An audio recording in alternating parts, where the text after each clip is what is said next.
Well, good evening, everybody. Welcome to Friday Night Lights right here on Three Borders Sports Network. We want to thank you all for joining us here tonight live from Skip Booth Stadium. Frank Verton Field, you've got the Wahpeton Huskies taking on the visiting Devils Lake Firebirds. Thanks for joining us again here on 3BSN, Three Borders Sports Network. Tell your friends we're on here tonight if they want to watch the ball game. We're going to have a good, dandy game for you tonight again, I think. Joining me here in the booth, I'm Joe Schreiner. Joining me here in the booth, my partner in crime, Brian Watson. Joe, I am ready for a Friday night football game. It's a little chilly outside. It's kind of cold in the booth. Had to turn up the heat. We did, didn't we? Should be a good football game against two teams that are kind of battling for the same position in the conference and trying to work their way into the playoffs, both Devils Lake and the Wahpeton Huskies. Yeah, we'll talk about that here in a minute here in our Wahpeton Daily News pregame show, bringing you news and sports stories to the area, the Wahpeton Daily News. They're our pregame show sponsor. We want to thank them for doing that. Yeah, it's a chilly 39 degrees here, Brian. Feels like 37. The wind has died down. Right now it's currently out of the west at 3 miles an hour, so it's to our back. So at least we're not facing the wind and coming into the press box here. But it's a beautiful fall evening for football. Football weather, if you want to call it that. You know, you like it nice and cool or whatever. You'll get warmed up down there on the field, get the adrenaline going, get the blood going through the veins. And these guys should be ready to play. They're playing for something, both trying to move up in the standings, work their way in the playoffs. Both teams have had some tough luck, had to play some tough teams that are at the top of the conference, and looking for a good one tonight. So both teams coming in here at 1-2 in the East Class AA division.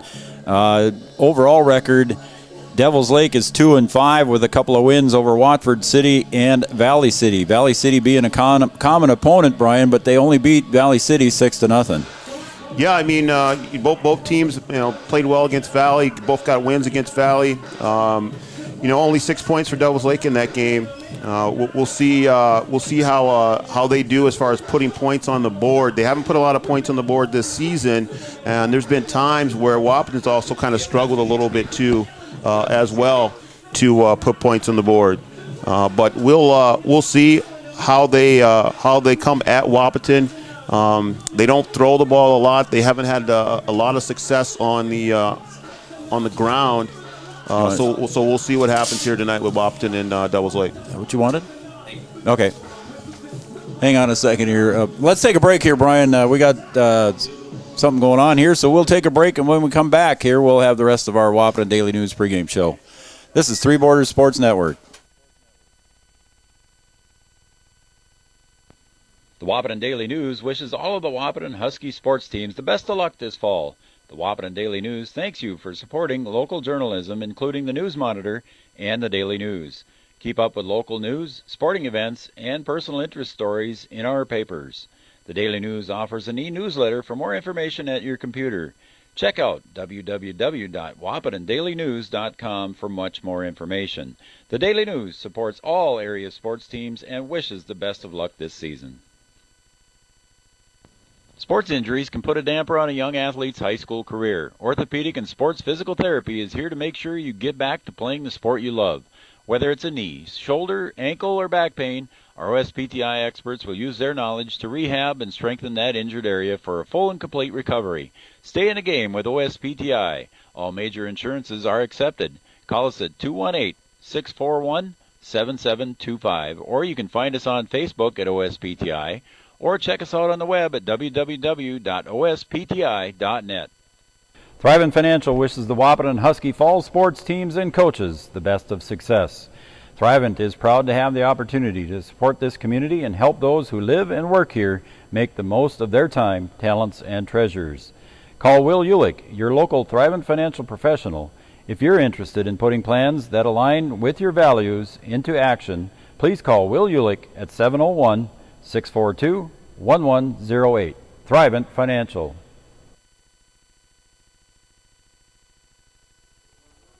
Welcome back to Three Borders Sports Network. Joe Schreiner alongside Brian Watson here. We've got the Huskies and the Firebirds coming up here in just a few minutes. Welcome back to our Wahpeton Daily News pregame show, bringing you news and sports stories to the area of the Wahpeton Daily News. Again, we've got the Huskies and Firebirds here, both teams coming in at 1-2, and we were we had a visitor come into the booth that asked us to do something, so we had to take that break there on you quick there. Sorry about that, fans, and sorry about that, Brian. It kind of caught you in a position there too as well. So hopefully we recovered from that. All right, just taking a look here overall, Devils Lake comes in at 2-5. And again, they have beaten Watford City 18-0 and Valley City 6-0. So Valley City being the common opponent, and the Valley City Highlanders came in here, and of course that was the overtime game that the Huskies won for their lone victory as well. So both teams coming in here at 1-2 in the East Division. And we talked to Coach Gilbertson in our coaches show on Wednesday night, and he had stated in the coaches show that basically the playoffs are starting tonight, and it is very important for each team to win and to get that chance to get that leg up. And if I look at the East Division AA standings here, Brian, both teams coming in here at 1-2, but also at 1-2 is Central Cass, and Central Cass comes here and visits the Frank Wahpeton Field next Saturday afternoon. So it's going to be between those three who battle out the top 4 spots in the East Division. Yeah, the Huskies in a good position here, playing 2 teams in a row here to finish out the season that are right around them and give them a chance to move up and move into that playoff position. So good position to be in. You can control your own destiny. You just have to play your best football towards the end of the season, as we talk about. Mm-hmm. And if they could put together 2 good games here against opponents that on paper they match up really well with. You never want to say, well, you should get a win, but they match up on paper really well with both of these teams that they finish out the season with. And if they play good football the way that they've been playing, I think that they can put themselves into the playoffs. And, like we talked about, this is a team that I don't think anybody really wants to play. They played well against everybody that they played against with the exception of Beulah, but that was a long road trip to have to go all the way out there and play that game, and they just didn't put it together. But, against Kindred, they played well. They've been in position to win nearly every game. They just kind of ran out of gas in the 4th quarter against Kindred there. But this is a team that can put themselves in a good position and could be dangerous come playoff time. You've got both Hillsborough Central Valley and Kindred High School, both at the top. Both are undefeated. I think Kindred had to skip a game due to some COVID quarantine situations, so they've only got 2 wins in the division. But then you've got in 3rd place and 4th, all tied for 3rd place, Central Cass, Devils Lake, and Wahpeton. So all 3 teams coming in here at 1-2, and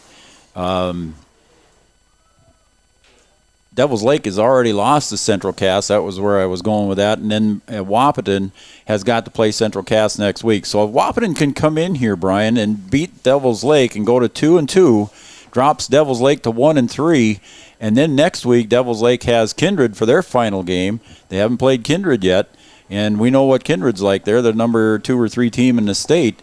And so it would be nice if Wahpeton could get the win tonight and then maybe even get a win against Central Cass and get a higher seed so you don't have to travel out to Bismarck St. Mary's or maybe even to Beulah. Right. You're in a good position. You've got to try and get those wins so that you don't have to make those long trips or play that very top seed. So, again, just got to focus on the game at hand. You can't really look past, look into the future here. You just got to play one game at a time. You got to play each down like it's the first down, and just put together a good, solid football game from start to finish. So we've talked about the preseason or the postseason possibilities here for the Huskies and Devils Lake. We want to thank the folks from Devils Lake that are joining us here as well. We know there's some folks out there watching and listening to us, so we welcome the Devils Lake fans as well. All right, Brian, let's take a look at the game tonight. One of the outstanding, or one of the stats on the Devils Lake side that stood out to me here, they're -4 in takeaways, so they're giving the ball away. So the opportunities are there for the defense maybe to take the ball away and get some opportunities to score on those errors. Well, I mean, if you can score with your defense, you're in a good position.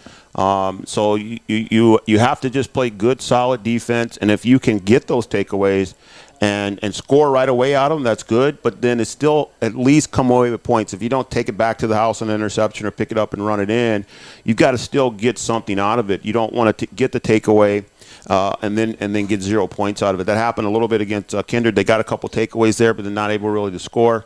So if they can put together a good, solid defense and score off of their defense, that's going to help out their offense, which can be powerful at times. I think they're going to be in good shape. All right, then the other thing that stood out on the team offense here for Devils Lake, one of the key things that I saw there, too, looking at the stats, you haven't had much of a chance to look at them as much as I did here pregame, Brian, as you were setting up everything. 24 points total on the season, so they're averaging 3.4 points a game, but you look at their wins. One was 18-0 over Watford City, and then a 6-0 win over Valley City, and that's the only 2 games that they scored points in. So they're struggling on offense a little bit to score points. Yeah, but you can't look at those things. Against Valley, we said Valley doesn't really run the ball. Really throw the ball. Mm-hmm. So then they end up throwing the ball and they find some success against it. You've just got to play each game, play each down the way that it is. If you start looking at the things on paper and saying, well, they don't score very many points, so we're just going to be able to shut them out, well, then you're going to run into a little bit of trouble. So you've just got to stay focused at the task at hand, and hopefully tonight the Huskies can put everything together. All right, we'll keep it here. We're going to go through the OSPTI injury report. For all your sports-related injuries, contact OSPTI, the leaders in sports-related injuries here in the Twin Towns. So OSPTI, our injury report sponsor. For all your sports-related injuries, contact OSPTI. Talking to Coach Gilby on the field before the game, Brian, everybody's in pretty good health. Everybody's dressed and ready to go. And the Huskies are looking good coming into tonight. Just a few dings and dents here as we get into the 6th game of the season. So for the Huskies. So we're going to honor our nation right now here on the Wahpeton Daily News pregame show. We will pause here while PA announcer Noel Eckroth leads us in the national anthem as we honor America.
All right, there's your national anthem as we honor America here at Frank Verdon Field. The Huskies and the Firebirds going to be playing off pretty soon here in Class AA East Division action.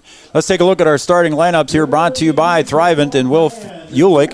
Thrivent, what are you invested in? Thrive with purpose. Thrivent and Will Ulick, our starting lineup sponsors. Let's take a look first at the offense here for Devils Lake. Left tackle is going to be Bridger Wayman. Left guard, number 66, a junior, Jake Klemstrud. At center, number 63, Tyrese Leaf. At right guard, number 75, Simon Beach. He's a sophomore. Simon Beach, actually, Brian, has got some relations in the area, and Alex Beach is his uncle, and Grandma and Grandpa are Steve and Becky down in Fairmont. So some of the Beach family here tonight. Well, family affair. Yeah, and I know they're listening up in Devils Lake area, so wishing Simon well in a game. Right tackle, James Tice, a senior. He's wears number 65. Tight end is going to be Sam Inget. He is a sophomore. Wide receiver, Aiden Bryce Volk. He's a sophomore. At wingback, number 22, Colton Schneider. And he is wearing number 22. Another wingback is number 4. That's going to be Hayden Hofstad. He's a junior. Tailback, Zach Lang, he's a senior, and a quarterback for the Firebirds, Caleb Schneider. He's a 5'9", 128-pound junior. He's averaging about 27 yards a game passing. He's 15 of 50 on the season. Their leading rusher is Colton Schneider. He has rushed so far 109 times for 452 yards, 4.1 average. Hayden Hofstad is averaging 4.9 yards per carry. So there's your starting lineup for the Devils Lake Firebirds, brought to you by Thrivent. You know, the thing we have to keep in mind here, Joe, that the Firebirds are in the same position as the Huskies. Yep. So everything that we're saying about the Huskies, of how they control their own destiny, in a position to move up in the playoffs, things like that. The Firebirds are looking at exactly the same things. Absolutely. You know, they're thinking, hey, this is a game that we can win. We feel like we've played well against the same teams that they've beaten. We're going to try and go on the road and pick one up and move ourselves up in the playoffs as well. Yes, sir. All right, the Thrivent starting lineups for the Wahpeton Huskies goes as follow. On the offensive side, Blake Schaefer starts at quarterback. He's a junior, 5'11", 162 pounds. Bo Arnstein, one of the running backs, 6'1", 150 pounds. Caden Kappas, he's 5'10", 150 pounds, one of the wide receivers. Another wide receiver, Trayton Links, 6'1", 155 pounds. Wide receiver Dez, we call him Dez. His real name is Dez Munzero, and he is 5'9", 145 pounds. We'll refer to him as Dez the rest of the evening. Tight end, 5'11", 160-pound Colin Samuels, wears number 2. The offensive line, the workhorses, number 72, 6'1", 210, Chase Wickren. One of the tackles, another tackle, number 71, 6 foot, 195 pound, Josh Byer. At one guard position, 5'11", 206, Landon Scharfenkamp. He came back after injuries. He's a junior. At guard, Riley Timian. He's a 5'11", 190 pound sophomore. And Logan Jerdevig, a junior at 6'3", 220, wears number 60. Schaefer, a junior. Brian, he's had a great year, as we all know, passing the ball. He's 96 out of 177 attempts for 1,291 yards, averaging 215 yards per game passing. He can really put it in the air, and the thing that he does well is he's able to create things and create extra time with his legs and able to complete some passes that maybe he wouldn't be able to without being mobile as he is. Then they've got 3 receivers, and Caden Kappas, 30 receptions, 531 yards, 17 yards a catch. 16 receptions, 210 yards for Link, 22 receptions, 240 yards for Dez, and Colin Samuels, 20 receptions for 279. So the boys out on the edges are catching the ball. So number 5, Caden Kappa, is going to kick it off here for the Huskies. We're about ready to go. And here we go. Boom. And again, a Kappa's short kick, and it's going to be close to being recovered. It is. The Huskies recover on that onside attempt right away, just inside the 45-yard line of the Devils Lake Firebirds. I think they were prepared for it. The ball just took a funny bounce, Brian. Yeah, that's one that I think Devils Lake was probably ready for. Huskies doing a good job of doing what we said, trying to get those takeaways, and they take it away on the very first play. So there you go, the Huskies with the first possession here, and they get the ball to start the second half too. So they're going to get the ball to start both halves here, as the clock has just ticked by 1 second on the Farmers Union Insurance scoreboard. Our kickoff was brought to you by RDO Equipment, your local John Deere dealer here in Breckenridge. RDO Equipment, your local John Deere dealer. 2 to the right, 2 to the left. Dez in motion, comes across the center, across the quarterback. He's going to get the swing pass. Caught it at the 50, 45, 40. He's inside the 40, gets to about the 37, and he's pushed out of bounds there. He ran that thing about 13 yards, but only gained 6, Brian. Well, he's got the wheels. He's just trying to get outside and get that edge, just not able to get there and turn the corner. So you can see Dez and Kappas both in pink tonight to raise awareness for cancer, and both of them go out to the right. Purple uniforms with white numbers for the Huskies tonight. White uniform tops with red numbers for the Firebirds. Schaefer in the gun. Barks signals, and then he's going to get another swing pass out to Dez. Caught at the 40 to 35. 30, and Dez gets around and gets inside the 25 to near the 20-yard line. I think he's going to be marked down at the 21. Nice swing pass there again from Schaefer to Dez. 2 catches in a row for Dez, 1 first down. Well, if it works the first time, you're going to go to it again. And Dez able to pick up more positive yards and gets the first down. So the Huskies take over on the 43, and they've already marched it down to the 21. Kappas and Dez to the right. Link to the left. Samuels in the slot position. Schaefer's going to roll left, looking left. Gets it running on the feet. Little toss, and it's caught there by Samuels just inside the 5-yard line. He's tackled at the 4. It's going to be first and goal for the Huskies. There they go into the air, and Schaefer using his legs to create a little bit more time and able to find the receiver there. Colin Samuels picks up the reception, and it's going to be first and goal here for the Huskies. First and goal for the Huskies at the 3-yard line. 11:13 to go here in the first quarter, so we're not even a minute into it here, and the Huskies already threatening to score. 2 to the right, Link to the left. Schaefer in the pistol. Arnstein behind him. Dez in motion, comes across. High snap. Schaefer's got a roll. Gets rid of it, and it's bobbled around. It's picked off. 63 is Tyrese Leaf, and he's going to take off on the interception. Schaefer was starting to go down. He tried to get the ball, forced the ball into a situation he shouldn't have. It was tipped, and Tyrese Leaf picks it off. Yeah, that's a tough one there. I think if Blake had to do that one over, you just go ahead and take the sack.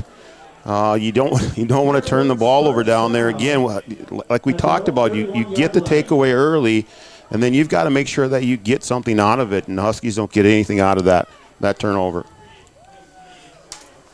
So a turnover by the Huskies results in no points, and the Firebirds take over at their own 31-yard line on the far hash. 10:48 to go here on the Farmers Union scoreboard. No score. In the gun, Schneider hands it off. Moving forward for about a gain of 3. And I believe that was Lang on the carry. It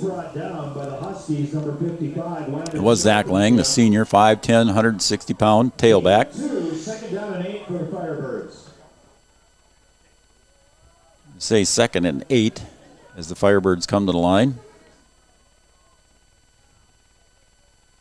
Strong formation to the right. Schneider, and we got a whistle before the play started, so it's probably an offensive. We'll see what happens. Dead ball foul. Offsides against the defense. So the Huskies jumped on that one, Brian, and it's going to be an additional 5 yards for the Firebirds. Yeah, you can't give them extra yards without snapping the ball here. Ball placed at the 39-yard line. Now it's going to bring up 2nd and 2. Scoreboard says 2nd and 3, but I'm going to call 2nd and 2. It's a long 2. Takes a snap, hands it off, and I couldn't see the number there, but it was a stop, and it's going to be 3rd down. It's going to be short of the 40-yard line, and the Firebirds need to get to the 41. So I got to see the other running backs here for the Firebirds. So it's just short of the 40-yard line, so a long 1 yard. It's less than 2 yards for the Firebirds. Caleb Schneider at quarterback in the pistol formation. Takes a snap, hands it off to the up back, and just gets across the 41. I think that's going to be close, Brian. It's going to be either 4th and short. It looks like he's coming in just a little bit short to mark the ball. Let's see where they put it. And I don't know if they made it. They might have to measure. Nope, the white hat's saying it's a 1st down. And I think Coach Gilbertson's going to ask for a measurement. 19 seconds on the play clock, and they do say take a timeout. The white hat said it was a 1st down, but I think Coach Gilby decided he wanted a measurement on that one, Brian. Yeah, they're going to bring it out. Let's see. It's going to be close. Going to depend on how the spot was. As we're waiting for this measurement here, we've got the athletic director of the Huskies, and it's going to be short, I think. It is short. So the white hat signaled 1st down, and it's a good thing Coach Gilbertson asked for the measurement because he was short, so it's going to be 4th and inches. 4th and inches here. You got to be careful with Devils Lake trying to draw them off sides. Got to pay attention and just watch the ball. Watch the ball, yep. We'll fall for the hard count here. And it could be a quarterback sneak as Schneider comes up underneath. High formation right behind him. Colton Schneider in the fullback position. And it is a quarterback sneak and gets pushed around, but I'm sure he got the 1st down by a yard. So it's going to be 1st down for the Firebirds. Yep. As I was saying, we're going to have athletic director of the Wahpeton Huskies, Mike McCall, joining us between the first and second quarters here. He's going to talk about the yellow code situation here in Richland County and the increasing COVID situation. So he's going to come up and talk to us about fan attendance. So if you want to make sure you tell your friends and neighbors what's going to happen here in Wahpeton in the area, including the football game next week and the girls volleyball game, and maybe even for this winter. Yeah, it could be interesting come this winter. Snyder rolls to his right and almost chased out of the pocket and was chased out of the pocket, but he throws it way out of bounds. Chasing him out of bounds over there for the Huskies was Nathan Worrell. So it'll be 2nd and 10. Worrell giving good chase on that one. Yeah, that going back to that 4th and inches. I could see, I'm sitting right on top of that line there, Brian, and it was very close to me that I was surprised they signaled to White that it was a first down to begin with. Thought they would have measured that right away. 2nd and 10 for the Firebirds, and we've got a pitch out to the other side, and the Huskies get him up there, and they meet him for no gain. It'll be 3rd and 10, and that carry there was by Zach Lang. So it's going to be 3rd and 10. Huskies defense standing tall here. Put yourself in a little better position there. You gave him a 3rd and short, 4th and short, or whatever. Now you got him in 3rd and long. So you got to stand tall here and see if you can get a turnover and down. See if you can get him to punt the ball. Actually, a loss of a foot or two there. The yardstick is just behind the 10-yard marker. 3rd down and 10. So it's 3rd and 10, 7:32 to go here on the Farmers Union Insurance scoreboard. Schneider takes a snap. He's going to drop. He drops the ball, picks it up, though, and he's hit as he throws it, and he does complete it across the middle to the 43-yard line. The pass was completed to, I got to see his number 22. I couldn't read his number there. That's Colton Schneider. Wide open in the middle there. Just a little seam route. Dropping the ball, kind of puts the defense off guard there a little bit too, but wide open, able to pick up the first down there for Devils Lake. So that's going to be 1st and 10 now. Ball at the Husky 43-yard line. Yeah, the ball got dropped there, and the backers kind of came up, and then he's able to slip behind there. There you go. And a handoff here, I believe that's Schneider to Schneider. And he got that forward for a gain of about 10 or 11 yards. That's it looks like a first down, Brian. So Devils Lake moving the ball here. Like I said before the game, you can't look at the stats and say, well, it should go this way or that way, or they're not going to be able to do this or that. They're here to play football. Right now, they're doing a good job of moving the ball down the field. And again, they're going to take a look at this one. And we got a timeout on the field, and it looks like they might bring out the chains again. So on second time on this drive, they're going to bring the chains out. This time it is to see if it's a first down for Devils Lake. Again, Athletic Director Mike McCall will be joining us here to talk about fan attendance. It is a first down for the Firebirds. So it's a Firebirds first down here as we move on in the first quarter here. Mike McCall will be joining us here between the first and second period to talk about fan attendance during the COVID issues that are going on within the state of North Dakota. And it might also include what's going on this winter at basketball games and for boys and girls and wrestling and everything else that's going on.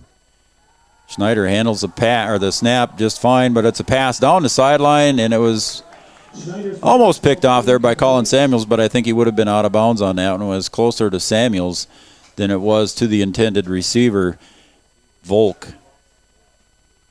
So it'll be 2nd down and 10 now on that 1st and 10 attempt. 6:02 to go on the Farmers Union Insurance scoreboard. We're tied at 0. 2nd and 10 from the Husky 33-yard line, ball in the near hash. Colton Schneider off to the right side of Caleb Schneider. Zach Lang in the backfield. He gets the ball, and he's tackled in the backfield. Hit and met there. I believe that was Jackson Cluten. And they're saying they got the ball, but they're not getting any help from the referees. There might have been a fumble right at the end, but it was not a fumble. So it'll be Firebirds ball and a loss maybe of 2 yards. So it's going to be 3rd and 12 now from the 35-yard line for the Firebirds. Got to see if you can hold them here on this 3rd and long. He gave up 3rd and long, gave up the first down there on the pass across the middle. See if you can stop them here. So 3rd and 12 for the Firebirds. I'm sure they're probably in 4-down territory. I don't think they got anybody that can kick the field goal from 50 yards, and we got a timeout just before the play clock expires. So it is a timeout for Devils Lake. We'll keep it here and talk about what's going to happen at halftime, Brian, as long as we've got a few seconds here to visit. Again, athletic director, former coach, Mike McCall will join us between first and second period to talk about the COVID issues coming up here and what kind of fan attendance we can expect at the indoor games coming up, and then even the football game next Saturday afternoon here at Frank Burton Field. And then special guest after the halftime festivities here at Frank Burton Field, you will see Ryan Smith have his number retired as a Wahpeton Husky when he played football here in high school. Number 22 will be retired and never worn again. That's quite an accomplishment for Ryan Smith, and it'll be a fun celebration for Ryan down on the field. It should be good. I mean, that's something that doesn't happen very often, to have your number retired at any level.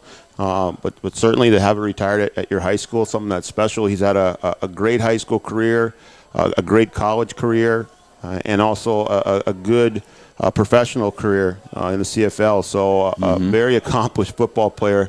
Holds a lot of records at the high school level, and had just a great run at that school in Fargo. And guess what, Brian? He's going to come up and join us in the booth in second half. Schneider drops back, straight back. He's got a little screen pass, and that's completed over to Zach Lang, and he's going to get through for a first down. He's going to go all the way for a touchdown on a 36-yard screen pass. A lot of missed tackles by the Huskies on that one.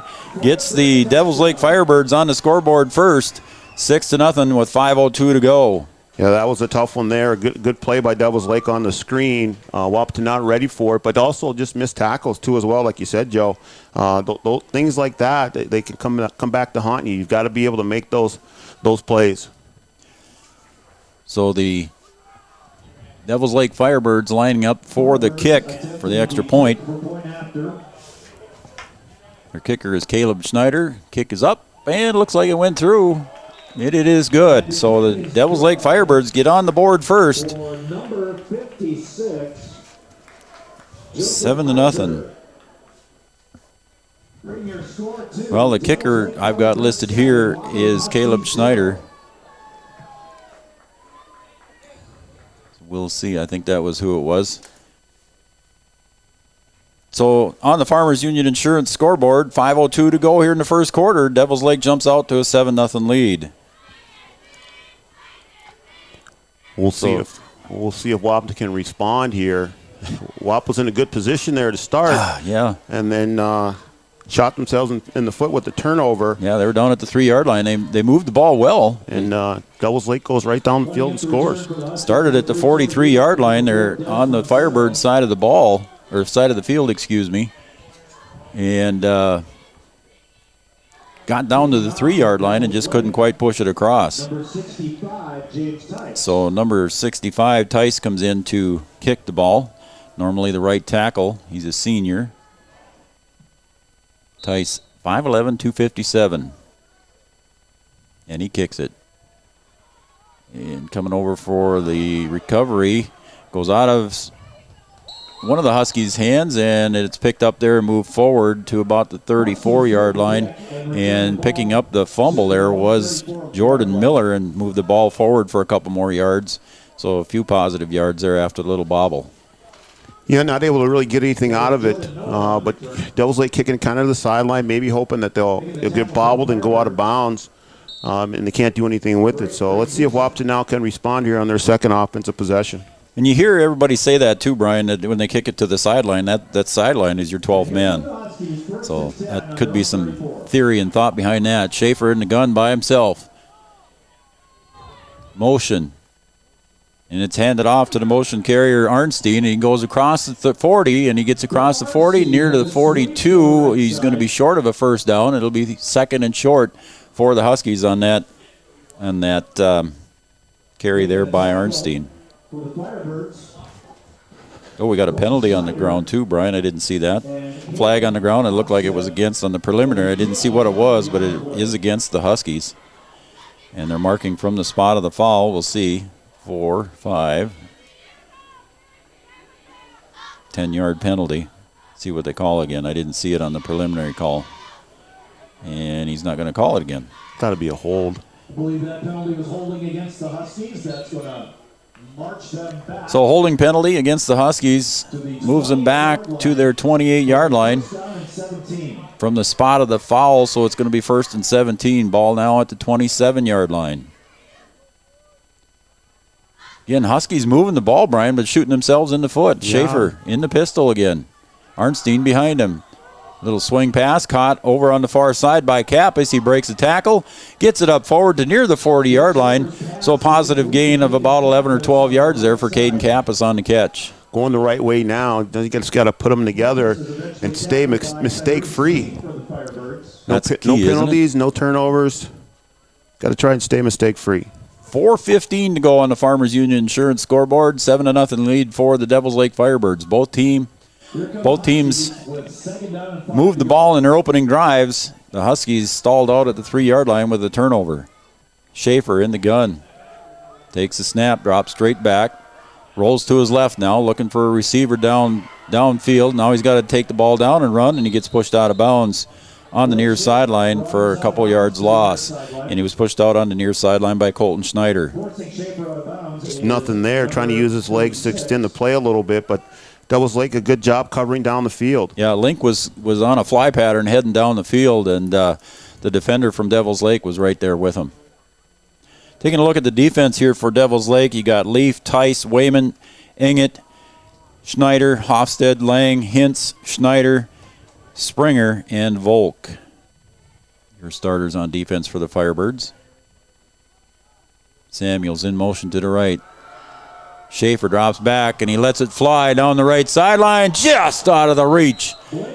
And that was intended on the far side for Caden Kappas. He went out and laid out for that one at the 29-yard line, and it was just off his fingertips, just a little bit too far. Just a little bit too far there. Caden cut his fingernails this morning, and if he hadn't, he might have caught that one. Yeah.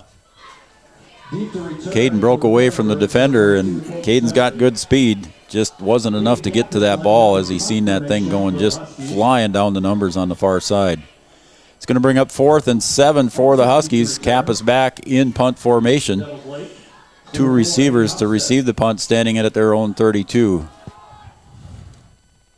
Colton Schneider on the near side. Oh, and a high snap goes over Kappas's head. Picks it up at the 10. He's going to look to throw, and he gets it downfield, and it's caught by Dez, and he gets the first down. Oh, my goodness, a bobbled snap. In fact, it wasn't a bobbled snap. Excuse me, it was snap over the head of Kappas. Scrambles to his right, threw the ball downfield. Dez makes the reception for the first down. What a play.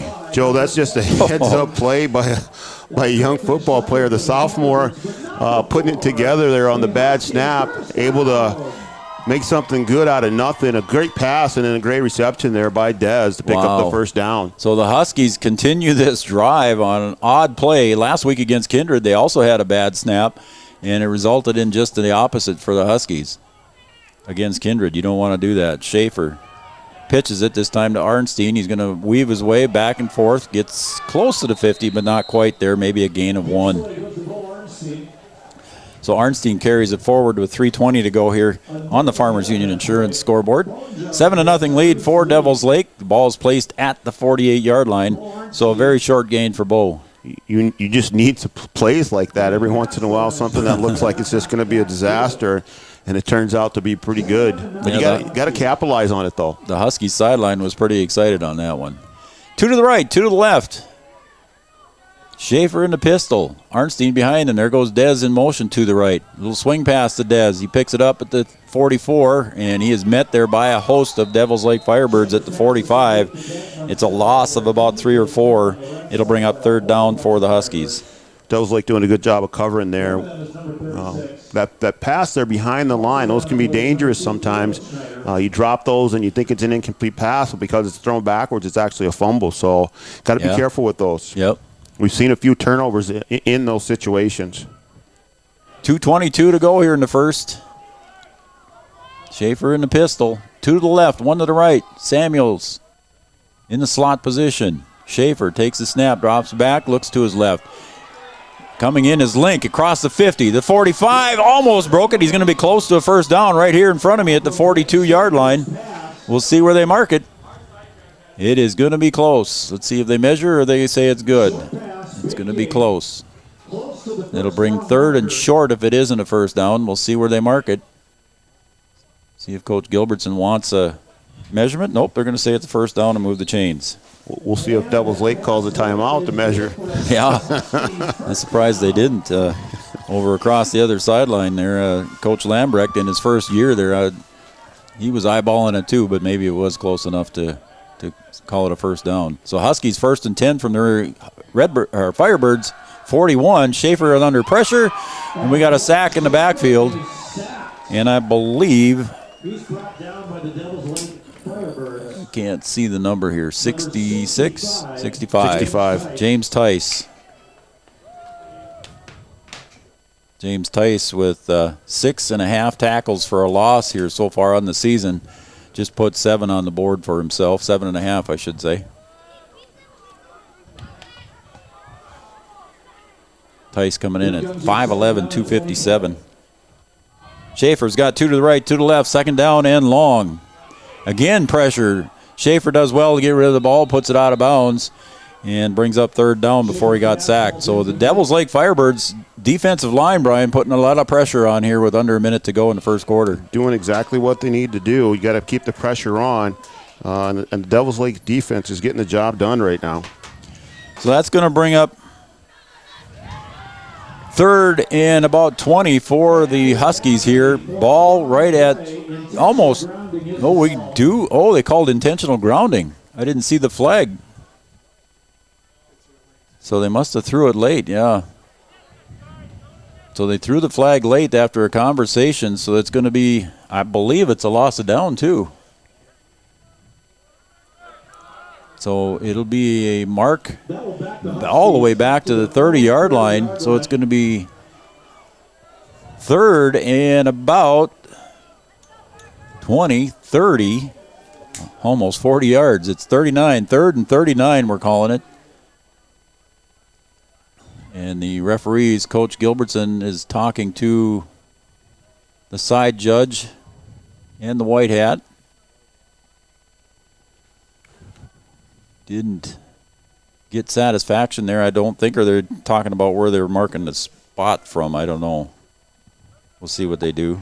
And everybody gets a chance to break the huddle and go back and reset. So it looks like it's going to stay where it's at. The ball's marked at the 30-yard line. And the Huskies on third down and 39 got to get all the way down almost to the 30-yard line of the Firebirds. So Schaefer breaks the huddle. He's got 1 to the right. He's got 4 to the left. Nobody in the backfield with Schaefer. Takes the snap. Looks down the middle, and he catches it across the middle there to Link, and he gets up to the 50-yard line, but he's still going to be about 19 yards short of the first down. So Trayton Link on the reception gets 19 yards. But you got what you needed out of that, Joe. You get half of it back. You can't get it all back at once. Still there's flags in the backfield again. Yep, here we go again. So let's see what they call this time. Holding on the Huskies. So a lot of negative movement here by the Huskies on this drive, Brian. Not good. Kind of going the wrong way here. We talked about trying to limit the mistakes, and 2 big penalties here have hurt the Huskies. So 2 flags laying at about the 22-yard line, and they'll go backwards from there unless they. Yep, that's where they're marking it from. So again, the Huskies shoot themselves in the foot on both drives so far. 46 seconds to go on the Farmers Union Insurance scoreboard. 7-0 lead for the Firebirds. They scored in their first opportunity on a long drive. So again, the Huskies got to come up with a long way to go. You got to get almost to Kent, Minnesota here to get that first down. Here's his little swing pass out to Kappas. Let's see if Caden can break some tackles. He gets across the 25, but he's going to get pushed out of bounds at about the 30, 31-yard line. And it'll be 4th down for the Huskies. So the clock stops here with 37 seconds to go in the first quarter. You're going to have to kick it away here. This time I believe you're going to have to actually kick it. Oh, my goodness. We do have a flag again. Block in the back for the Huskies. Another one against the Huskies. And that flag landed at about the 26-yard line. So as Kappas was coming to this near side, that's where the block in the back was thrown. But I think Devils Lake is going to refuse the penalty, which would bring up 4th down for the Huskies anyway. And again, the ball placed just at the 30-yard line. So the Huskies in their first punt attempt was over the head of Kappas. Again, it happened last week against Kindred. Let's see if they can make that happen here. Get a decent snap back to Kappas. 35 seconds to go here in the first. Colton Schneider back. Snap is low, but Kappas handles it. Gets one up in the air this time.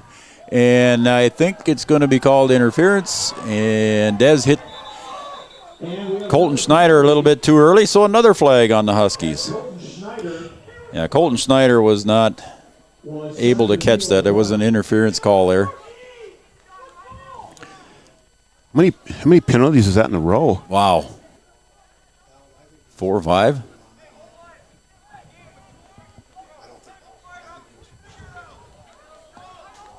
So there was some discussion there that they might have pushed him into the receiver, but they threw the flag. Let's see what happens here. I think Coach Gilbertson is out there arguing that he was pushed or blocked into the receiver. And that's what they're going to call. They're going to call it against the Huskies. Wow. So let's see. We talked about trying to be mistake-free, and right now the Huskies are having a problem with it. 20 seconds to go here in the first quarter. 7-0 lead for the Firebirds on your Farmers Union Insurance scoreboard. That puts the ball at the Husky 41-yard line. So Huskies defense got to get fired up here, Brian, and stop some movement. You're going to have to, get your mind right and start playing good football, good clean football. Lang gets the pitch. He's going to his left. Nice arm tackle there by Dez. He came back after that penalty was called on him. Made a nice defensive play with a shoestring tackle on the outside on Lang. Stops him for no loss. Puts the ball right in the middle of the field at the 42-yard line. Maybe a loss of 1 yard, and that ends the first quarter right here on Three Borders Sports Network. We'll take a break, and when we come back, we will have quarter number 2 and Athletic Director Mike McCall joining us here to talk about some of the COVID things coming up. So stay tuned. We'll be right back after this message. Three Borders Sports Network.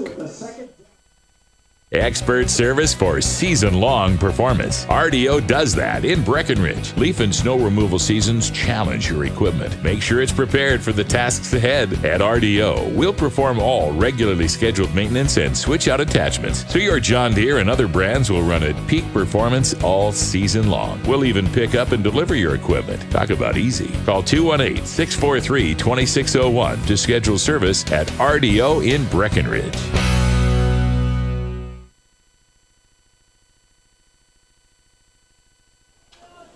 All right, welcome back to Frank Verton Field here, home of the Wildcats and the Wahpeton Huskies. We're going to start quarter number 2 here.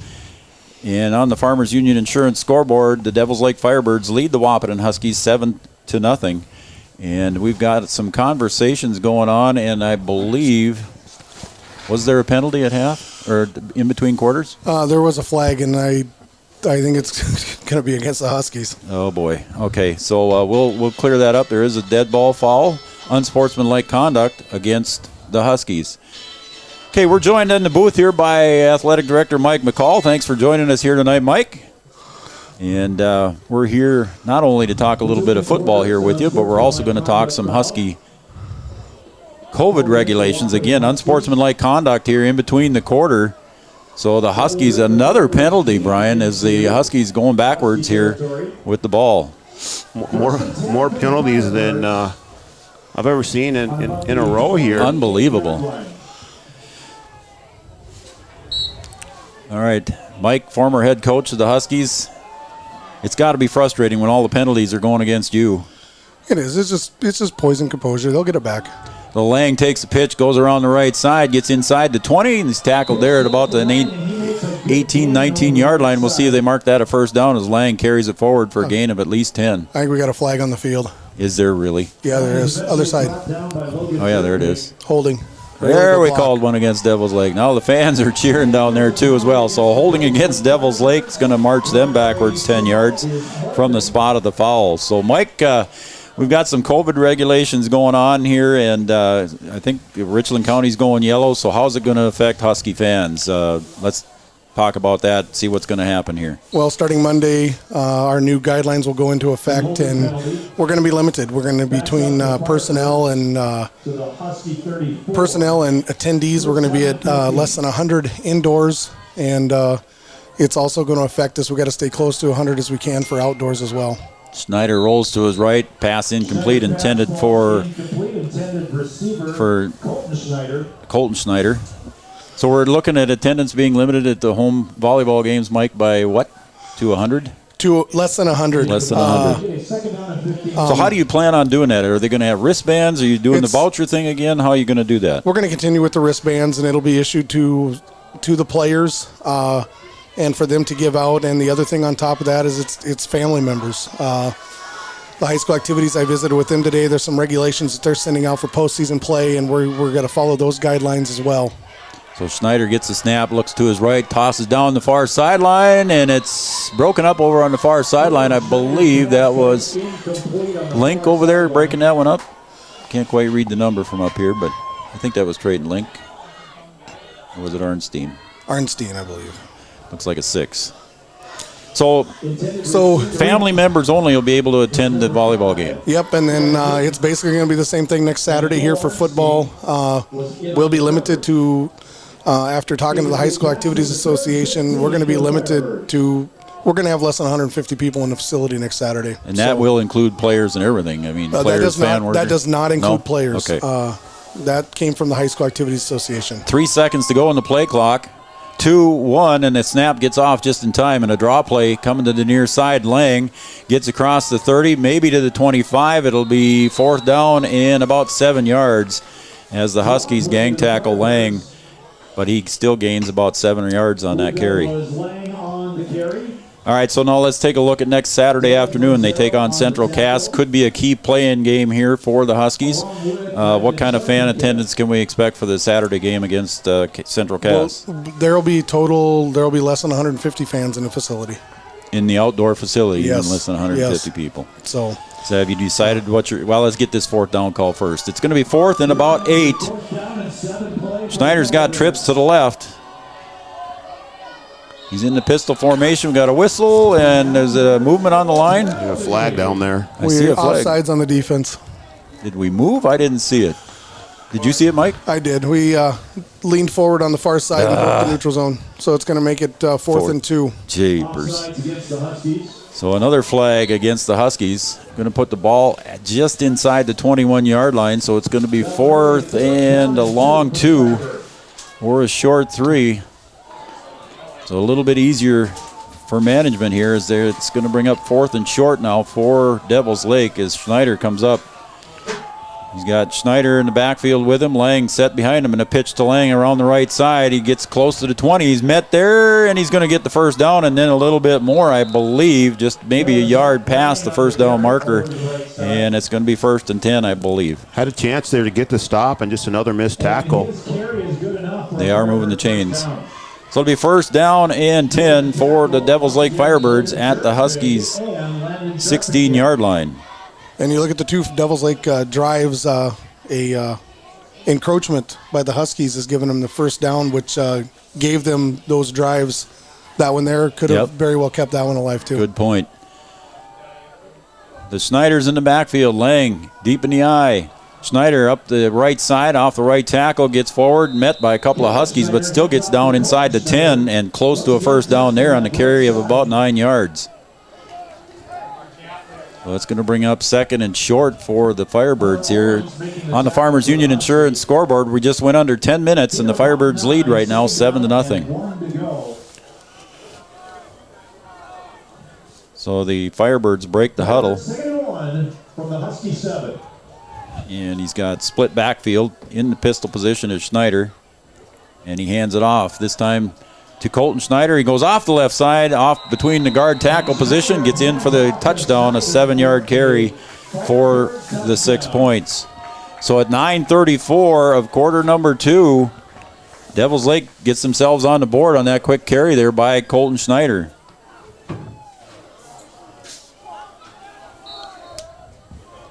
About a 7-yard carry for Schneider.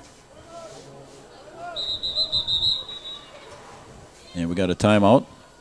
And we do. So we got a timeout here for Devils Lake. They want to talk about the extra point. So again, Mike, let's just recap here again. We've kind of got a few minutes here while we do a timeout. Next Saturday afternoon, how are you going to distribute the tickets? Well, they'll be distributed via the students, the players. So we haven't totally broke out exactly how many each one's going to get, but just as we do for the other games, they will get them, and that's all that'll be distributed, and they need to be distributed among family members. And same will be for volleyball next Wednesday. They'll be distributed to the players, and those that are distributed are all that'll be given out. For indoor events, we will have no visiting fans I was just going to say, are the visitors allowed to either game? Then Saturday, we worked it out with Central Cass. We're giving them 30 vouchers, so they'll have up to 30 people here. So, but no visitors at the volleyball game. No visitors at the volleyball game. So And the Firebirds will be attempting that's where we're at right now. And it, like I said, I sent a release out today. The extra point is good by Heiser on the kick. So go ahead, Mike. I Sorry. sent a release out today to both KBMW and the Daily News. So you can be looking for that. We'll also, Monday, probably send a blast out via Power School or something, an alert, just so everybody sees what it is. Basically non-ticketed events such as lower level junior high football, things like that. We're requesting no more than 2 people per player. Sure. And when your team is done, if you could leave the facility, to balance out, especially for those lower level games. So 7th grade game, when the 7th grade game's done, if you could leave, it just helps with the numbers in the facility. So yeah, like at a C squad volleyball game, if those parents could leave, that would help facilitate more parents and whatever for the varsity games. Well, and we actually, for that's a ticketed event. So oh sure, yeah, it would be. That would be just X amount. Yep. Tori Ulick gets the catch at about the 18-yard line, gets up the middle, goes up the middle, gets about to the 39-yard line. And so a good return there by Tori Ulick on that return right up the middle. So at 9:28 to go here on the Farmers Union Insurance scoreboard, 14-0 lead for the Firebirds as the Huskies now take over on offense, trying to generate some positive yards here.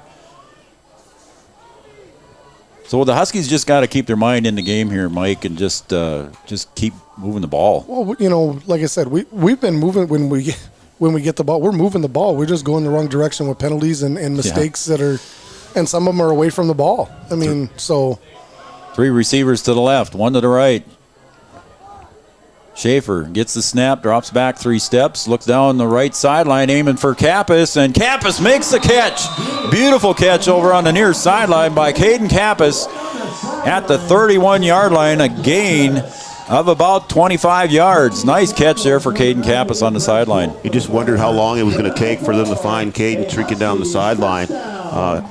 Schaefer showing off that arm a little bit there, and Caden showing off the speed. He's got a nose for the ball, that kid does. Oh, and he does. And you remember that last drive, Blake had a tremendous ball. It was just about a foot too far to Kappas down the sideline. Yep. All right, Kappas and Dez to the right. Link to the left. Schaefer gets the snap, drops back, looks to his left. He's aiming for the flat, and pass intended over on that side for Samuels, but the defender, Schneider, hit Samuels before he could get the ball, and there was no call over there, so it was close. Kind of a bang-bang play there. It did look a little bit early, but the officials let him play on.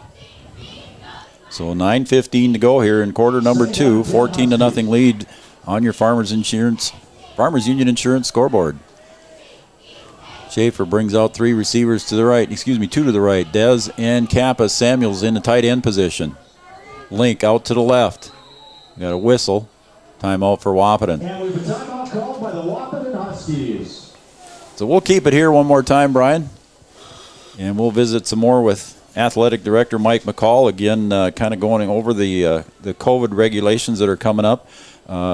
Richland County is going yellow. I think we turned yellow today, didn't we? Turned yellow today. Yep. We had talked to the High School Activities Association just because of all the events we had scheduled already for tonight and everything out. And in talking to County Health and from the state, the High School Activities Association still does have some overseeing as far as the activities portion.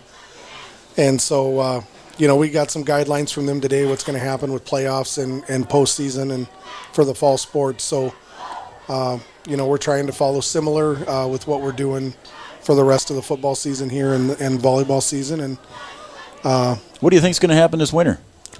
I know you don't have a crystal ball, but I have no idea. I mean, if it continues, if we're yellow and continues, it's going to be a lot of the same similar stuff. I mean, we're going to be limited fans. We're going to be, and there's going to be people that aren't happy about it. But I think everybody needs to remember and understand the most important thing about us is the kids are still playing, and this is what it's about, and this is who it's for. Absolutely. 2nd and 10 now for the Huskies. Ball at their own 31 at the Firebirds 31.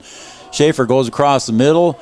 Intended, I believe, for Lincoln. It just goes out of his reach, and it falls incomplete. So it brings up 3rd down and 10. Huskies probably in 4-down territory here. Oh, I think so. It was a nice route. Just a little ball just sailed a little bit and was just a little bit out of his reach. Yeah, Blake looked like he might have sidearmed that one a little bit there, trying to get the ball across the middle of the field. So 3rd and 10 for the Huskies as they came to the line here on the near side. Kappas split out wide. Dez on the other side. Link on the left side. Schaefer snap. Drops back. Pressure. Looks for Dez on the far side, and it's a catch. Dez carries the defender into the end zone. Touchdown, Huskies. Nice backdrop there by Schaefer Bryan, and Dez caught it at about the 5-yard line and took it in. Just a good route there by Dez, able to get out there and make a great grab. Defender kind of draped over him a little bit, but he's able to bring it in for the score. Mike, what'd you see on that one? I saw Schaefer drop a dime right to Dez. It was a pulled dime. It in and fought off the defender to get in the end zone. That was just it was a great pitch and catch, and that's what the Huskies needed right now. And you know what? You get the conversion here. Even if we don't get the conversion here, we're back in it. And we're, now we just got to play focused football and just take care of the penalty situation, and we'll be all right. 1 possession game.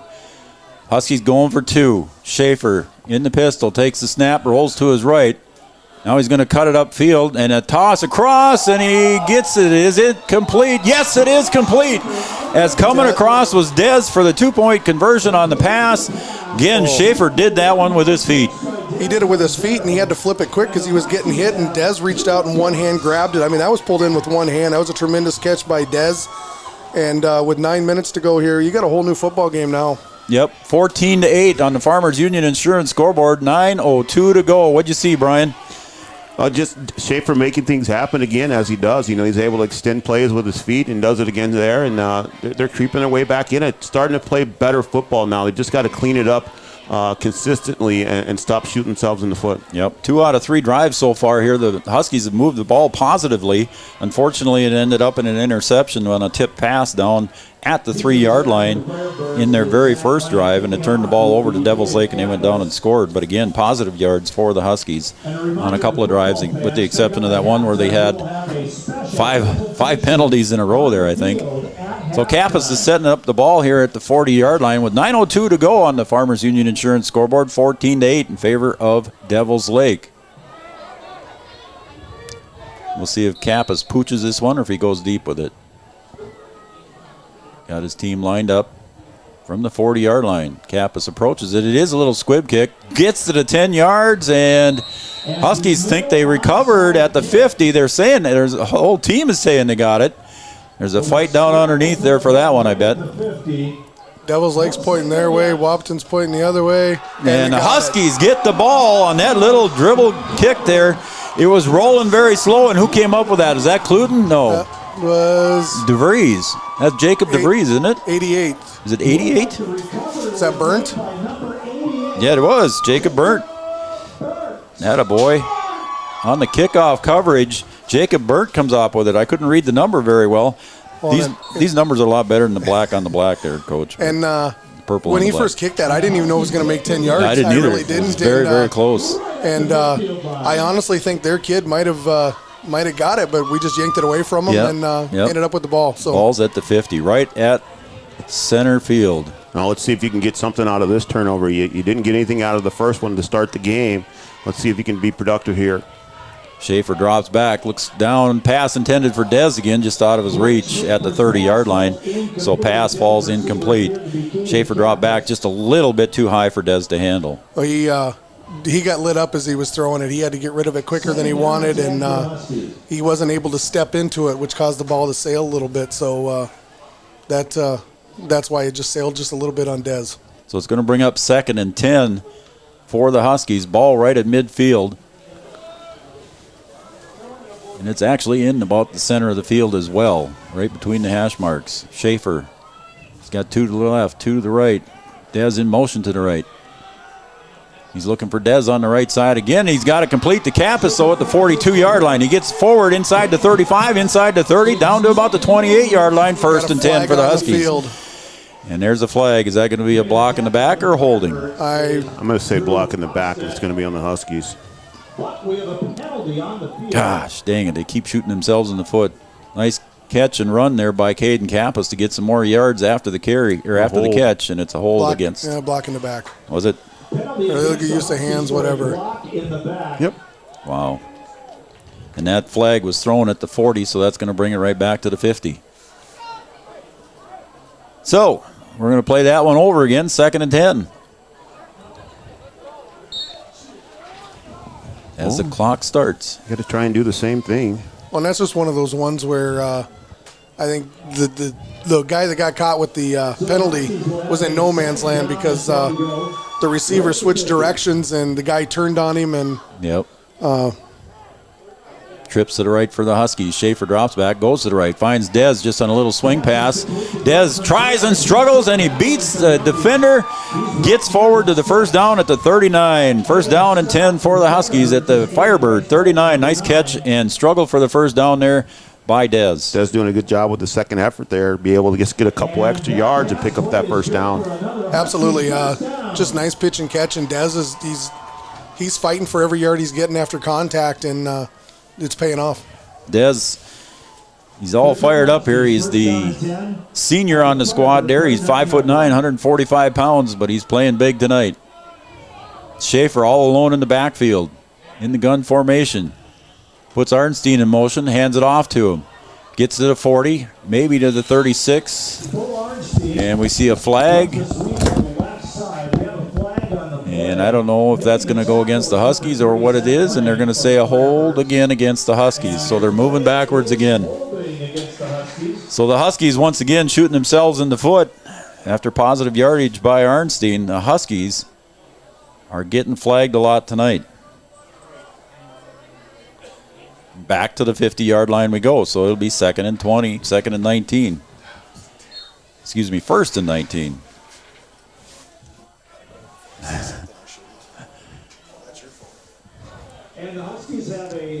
All right, thanks, Mike. Mike's got to go. Thanks, Mike. So that brings up 2nd and 21 for the Huskies. Schaefer looks to the right. Pass intended over on the near side for Samuels. And it was incomplete. So it'll be 2nd down and 21 for the Huskies from their own 50-yard line. Huskies have got to clean it up here. Too many mistakes. Just not good, clean football. When they play the way they can, you've seen them move down the field. They miss a couple tackles here and there, but really the mistakes are really killing them. You just got to clean it up right now. 7:15 to go on the Farmers Union Insurance scoreboard. 14-8 is your score. The Firebirds lead the Huskies. And we got another whistle. The guys in stripes are earning their pay tonight, Brian. I think they're. And sometimes, I know you don't always agree with the guys in stripes. Come on now, Joe. The officials are always right. Okay. I learned my lesson. second, or are they saying it's third down now? It says second. It says third on the scoreboard, but the side marker says second down. So I think that's what the discussion was, second or third down. It is second down. Down marker should be correct. Right there by the side judge. So it's 2nd and 21 for the Huskies. Ball at their own 50 once again. Schaefer takes a snap, looks to his right, catches Dez in the flat to cross the 40. Nice move by Dez. He gets to 35 to 30, and he breaks another tackle down inside the 25. And he's tackled at about the 21-yard line and tackled there by the Devils Lake Firebirds. Nice carry for Dez breaking tackles, Brian. Dez doing what he does, getting those yards after the catch, able to break two defenders there to pick up an extra 20 yards or so. So finally some positive yardage here for the Huskies. It brings up 1st and 10 with 6.5 to go in this first half. Once again at halftime, Ryan Smith's number will be retired. We'll carry that live for you here on Three Borders Sports Network, and then he'll be up in the booth with us in the second half. Schaefer trips to the left, drops back, looks to his right, intended for Kappas. Down in the corner, Caden goes up, and a good defense in the corner there by Zach Lang. Breaks up the pass on the corner pattern for Kappas. Lang doing a good job there on the defense. Wow. Really no way of really coming down with that ball in bounds. That had to be almost a perfect pass. As Lang was just draped all over Kappas there. And we've seen Caden Kappas go up and as you called it that one night, Brian, you got mossed. He has the ability to do that, but with Lang playing just excellent defense there. Schaefer, 2 to the left, 2 to the right. Drops back to his left. He's looking for Dez in the corner. Same pattern, same catch, same result. Oh, no, it was not. It was dropped. Dez had it on that same pattern over in that corner over there toward the pylon, and I thought he caught it, and then all of a sudden the ball squirted out of there. So it was an incomplete pass. My fault, folks. It was right in his arms. Close to coming down with it. Just a tough catch to make there. Just not able to get it all the way to the ground. So 3rd and 10 for the Huskies. Ball at the 26-yard line of the Firebirds. Again, 4-down territory here for the Huskies. I'm sorry, folks. I got excited there because I seen that ball go right into the arms of Dez on that same pattern. And it popped out right at the end. There on the crossing pattern, and it was intended for Link, and it drops out of his arms, so it'll be 4th and 10. Yeah, just trying to run a little wide receiver screen where he comes back towards the middle, kind of hooking behind the other receiver over there. A good play design. They're just not able to execute it. So 6 minutes exactly to go here in the first half. 14-8 is your score on the Farmers Union Insurance scoreboard. A good game here from Frank Burton Field. We expected a good football game, Joe. Yes, I mean, we did. It's turning out to be exactly what we thought. Huskies playing a little sloppy, but good football game so far. So the Huskies at the Firebird 21-yard line. 4th and 10. Single receiver to the left. Arnstein in the backfield. Fake handoff to him, little play action. Schaefer's got to scramble.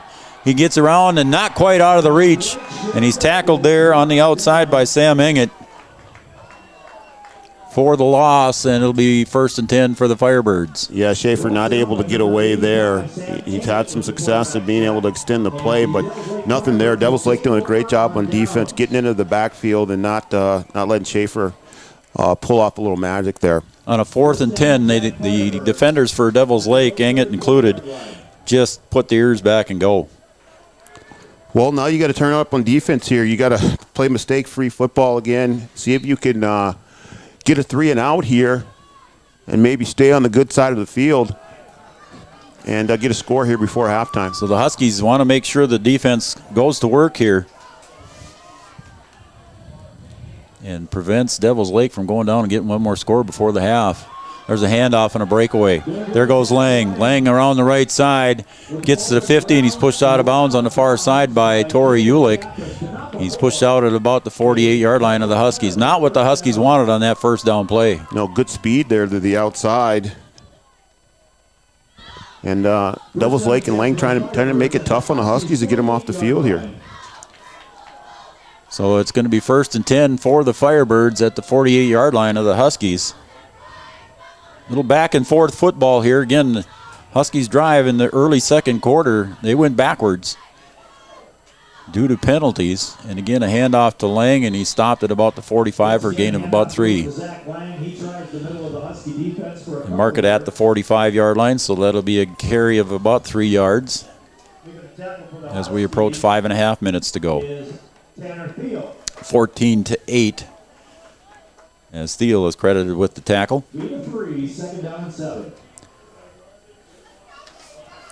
Huskies defense doing a good job. We'll try and get them up there as much as I can here shortly.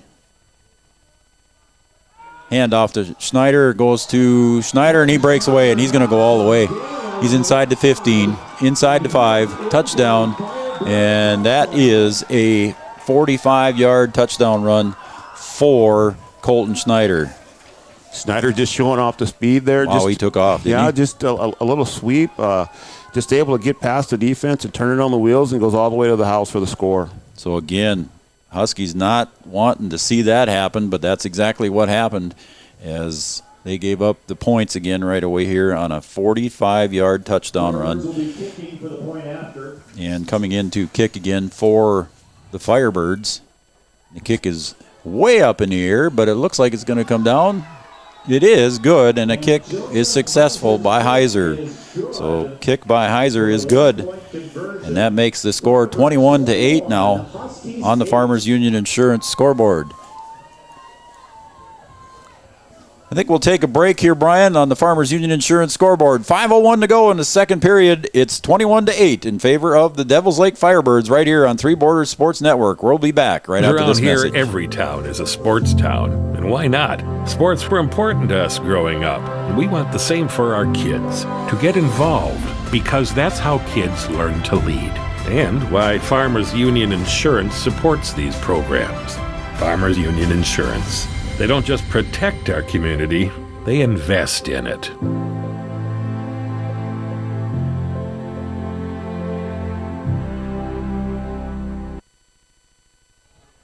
All right, we're back here at Frank Burton Field, 21-8 in favor of the Devils Lake Firebirds, and the kickoff goes, and it's picked up in the middle of the field there by the Huskies, and I believe that is Arnstein, and he gets across the 50, inside the 50, down to about the 46-7-yard line of the Firebirds. So good return, good field position for the Huskies to try and answer that touchdown drive by the Devils Lake Firebirds. Well, you're going to have to get something going here. 4:52 to go in the second quarter. You're going to have to answer Devils Lake score with a score of your own if you want to stay in this one.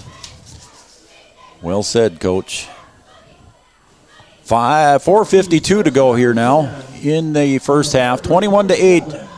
Devils Lake leads the Wahpeton Huskies. We want to thank the folks up in Devils Lake for watching tonight. If you want to send us a text message, you can do that at area code 701-640-2619. Tell us you're listening. Tell us your name, and we'll give you a shout-out. Schaefer drifts to his right, looks down to the right, comes across the middle to Dez. He gets it inside the 40, down to about the 34-yard line for a first down. He looks like he has enough yardage. It is a first down. He's inside the 35, or marked right at the 35. So that'll move the chains. Once again, that number is 701-640-2619. 640-2619. Send us a text message. Let us know who you are and if you're listening and who you're cheering for. We'll give you a shout out on the air here when we can. First and 10 for the Huskies. Ball at the 35-yard line of the Firebirds. Schaefer, 2 to the left, 2 to the right. Looks to the right on a little screen pass to Dez. Gets inside the 45, gets it forward to about the, 35, down to about the 36-yard line. So a gain of about 3. Positive yards, you'll take it. Again, 4-down territory, Brian. So, yeah, you'll take 3-4 yards at a crack. Definitely. They're going to say 2nd and 6, so we'll call it 2nd and 6 as well. Ball right at the 31-yard line. Play clock at 16. You just want to get a little bit at a time here. If you can score here, you got to remember that the Huskies do get the ball back out in the second half to start the second half. That's right. Yep. Schaefer drops back, looks to the right, looks for Kappas, gets it downfield to Kappas, and Kappas had to play defense on that one. on the pickoff there by Lang. He was covered Kappas, and the pass was a little bit short for Caden, so Caden had to play defender, came back and caused the incomplete pass. Otherwise, Lang would have come down with that for an interception. I'm going to tell you, Joe, I don't know if you want to throw it Lang's way. I mean, he doing a little bit of Deion Sanders over there trying to play shutdown corner on Caden Kappas. Yeah, he's covering Caden very well over in this near sideline here the last couple drives. Again, they match up over here on this near sideline again. Nope. Excuse me, that's Volk over here on Kappas right now. Schaefer looks to the right, and he's looking for Dez going on the sideline. Pass just off his arm, and we got maybe pass interference, I'm guessing. I'm premature in that call, so maybe I better back up until I see the signal from the referee. Yeah, there's definitely some contact there, and it is pass interference on Devils Lake. Yep, I just saw the side judge say that. So it's pass interference against Devils Lake. So I think that's an automatic first down, correct? That is going to be an automatic first down. It is. So they're going to move the chains as they mark off the yardage.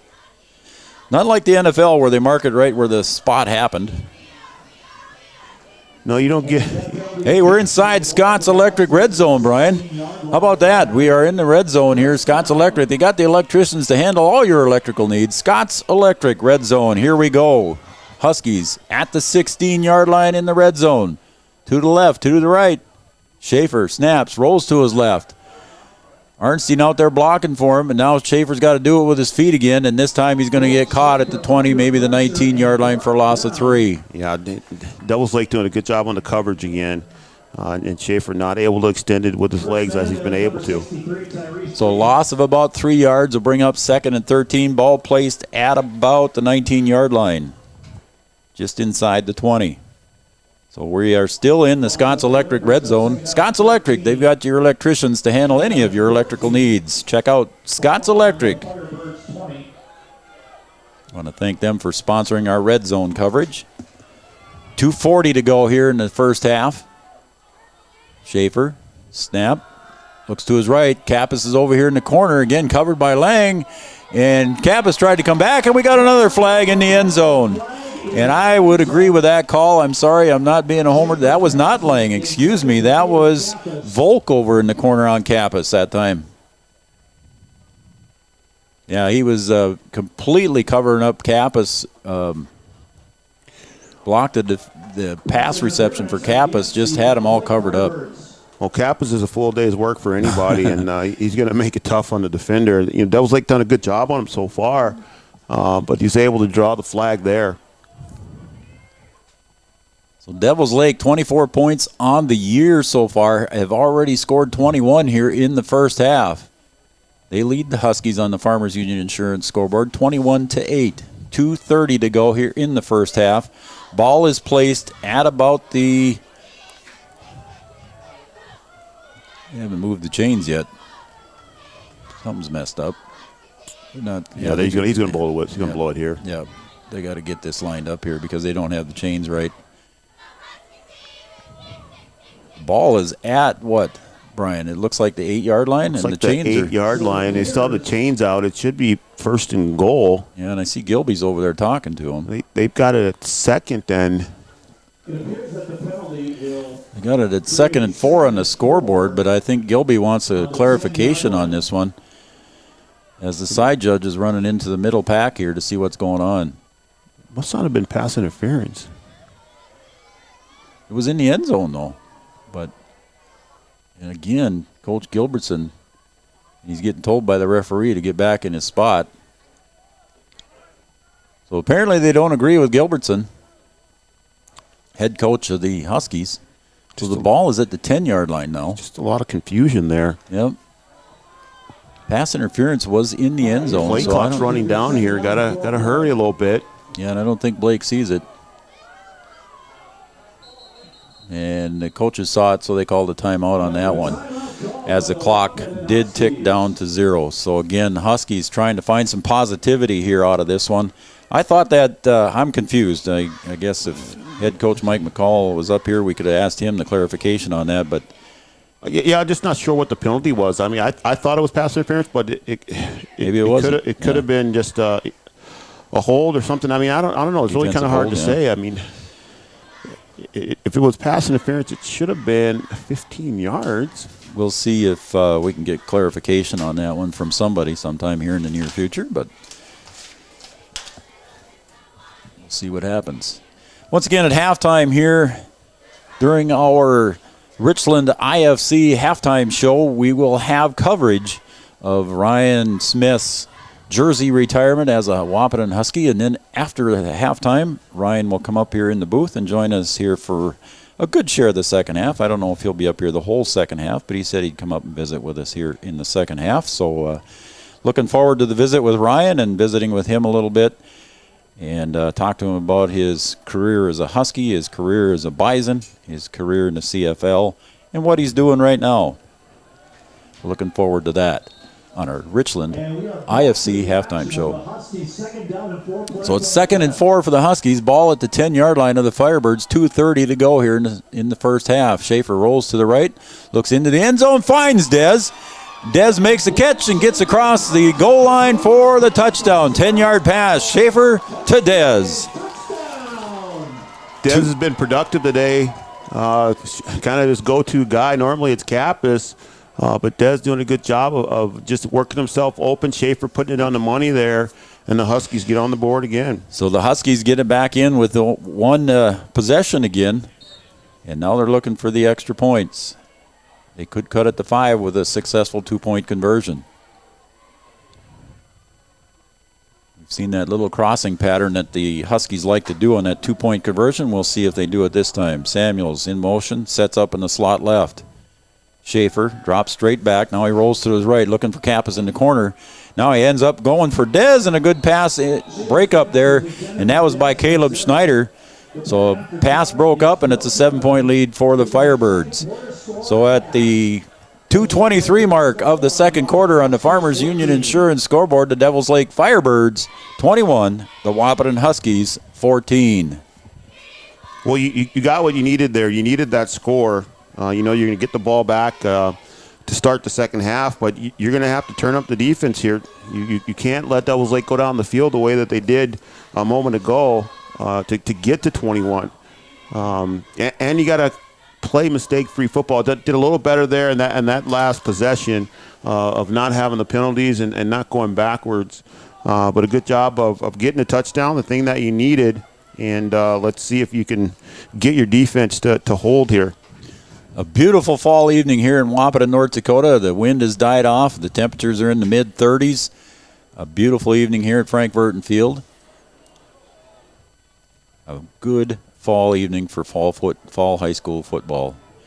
And like Coach McCall said, the important thing is the kids, that they can play. Kappas ready to kick off, and this time he goes deep with it. Only one receiver back, and he makes a fair catch at the 26-yard line because everybody was up trying to defend against a onside kick again by the Huskies, and this time it was fair caught at the 26-yard line for the Firebirds. Yeah, you do that a couple times, and then Devils Lake has got to protect against it, so they bring everybody up just in case they try and do it again, and then they don't get a return out of it. So important thing is they keep the ball. Yep. 2:22 to go. We'll see if the Devils Lake Firebirds, with one timeout left, can move the ball. Caleb Schneider in the backfield takes a snap, pitches it over. This time to Lang. Lang goes around the left side, and he's going to be stopped there by a host of Huskies on the defensive side. Maybe back to the original line of scrimmage, maybe a gain of 1. We'll call it a gain of 1. So it'll be 2nd and 9. Firebirds not hustling here. 2 minutes to go. No, they'll take their time here. With the lead, yeah. Yeah, with the lead, you're going to take your time here. If you can move the ball down the field on the ground, you'll take that. But they want to try and not give the Huskies the ball back here with an opportunity to score and then get the ball back again and start the half. Exactly. And the Huskies only have one timeout left as well, so both teams have one timeout. 2nd and 9. Caleb Schneider in the pistol formation. He hands the ball off, this time to Lang again, goes up forward, carries it across almost to the 30-yard line, maybe at the 30-yard line, so it'll be 3rd down and about a long 6. Samuels on the tackle for the Huskies. 1:20 and ticking. Nobody's in any hurry to stop the clock, Brian. I think the Huskies would be okay with the clock running out here. If they get the ball back, great. And Devils Lake certainly, they want to take their time here and use up as much as they can. If they can get a big break and score, they'll take it. But they don't want to give the Huskies another opportunity to score before the half. Yep. Okay, here it is, 3rd and 6 for the Firebirds. Ooh, a high snap. Almost went over Schneider's head, and the pitch over to Lang on the far side. We got a flag, and we'll see there's 2 flags down there at about the 28-yard line, so that's going to stop the clock. We got a hold call against Devils Lake. Now, do the Huskies take the penalty, Brian, and move them back, or do they take the 4th down and make them punt the ball?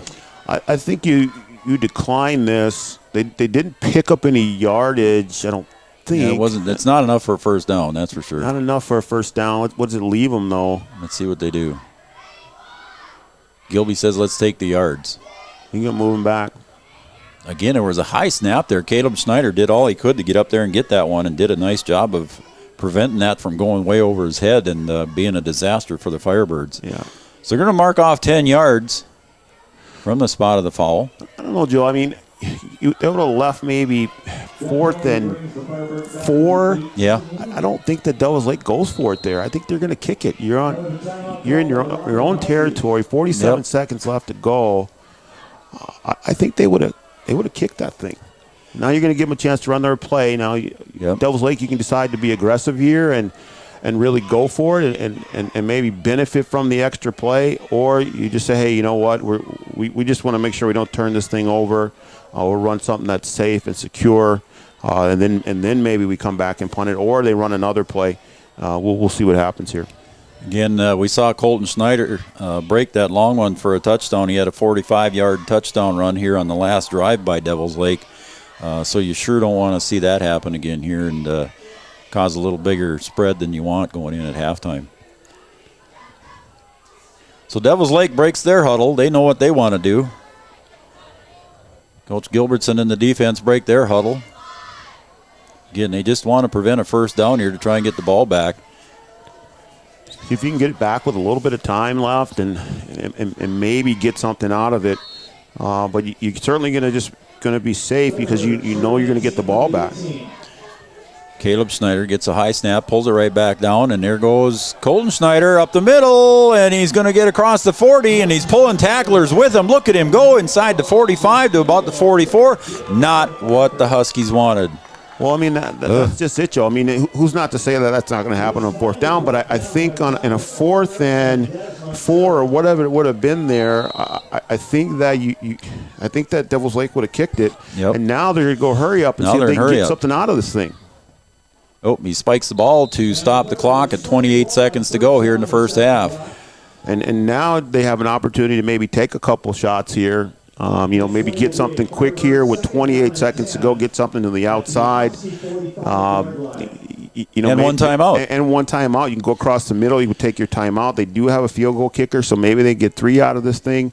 That penalty and giving them the extra play right now is playing in the Devils Lake's hands. Colton Schneider, the sophomore, 5'8", 155 pounds, can roll down the middle of the field, and he pulled a lot of tacklers with him. Keeping his legs turned and picking up that extra yardage. Play clock running down. Schneider hands it off to Colton Schneider. He's hitting the backfield, but he breaks a tackle and gets away, and he gets around the end and into about the 40, and they're going to keep the clock winding. And again at 18 seconds, and now we have a whistle and a timeout, I believe, over on the far sideline. It is a timeout with 16 seconds to go.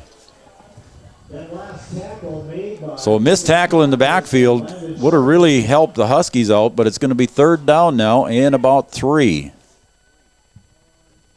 Ball placed at the 38-yard line. They got to get to the 35 for the first down. So again, just recapping here in the what's going to happen at halftime. We'll take a break here right at half. We'll take a couple minutes for a break, and then we anticipate that the Ryan Smith presentation will take place. We will cover that. We'll have our cameras on it. We'll have the microphone out on it, and we will cover the Ryan Smith presentation here of the retirement of his Huskies jersey. And then after that, here in the 3rd and 4th quarter, Ryan's going to come up and visit with us here in the booth. We're looking forward to that. I actually visited with Ryan today And he's really excited to be up here in the booth with you, Brian. I wore my special hat for him. I got my special hat for him. I know he's going to love it. So it'll be good. 16 seconds to go here in the half. 3rd and 3. Again, 4-down territory here, I'm sure, for the Firebirds. Schneider drops back. He's going to look to the right, and pass intended away to the right. Almost caught over on the far side there, just inside the 10-yard line. Pass intended for Zach Lang, just out of his reach. Well, you knew they'd take a shot here. Yep. After that penalty and moving themselves in the scoring, not scoring position, but in a position to give themselves a chance to score. You've got to take a shot and see if you get something, get a penalty, get a completion. That would have really put them in business if they had caught that one. Yeah, they'd have been inside the 10-yard line had that completion been made. 12 seconds to go here in the half. 21-14 on the Farmers Union Insurance scoreboard. Schneider brings them to the line. Snap. Handoff in the backfield. That goes to Lang. He's going to get up across for a first down. He gets near the 30 to maybe the 31-yard line, and 6 seconds to go here as the clock is stopped for the chains to move.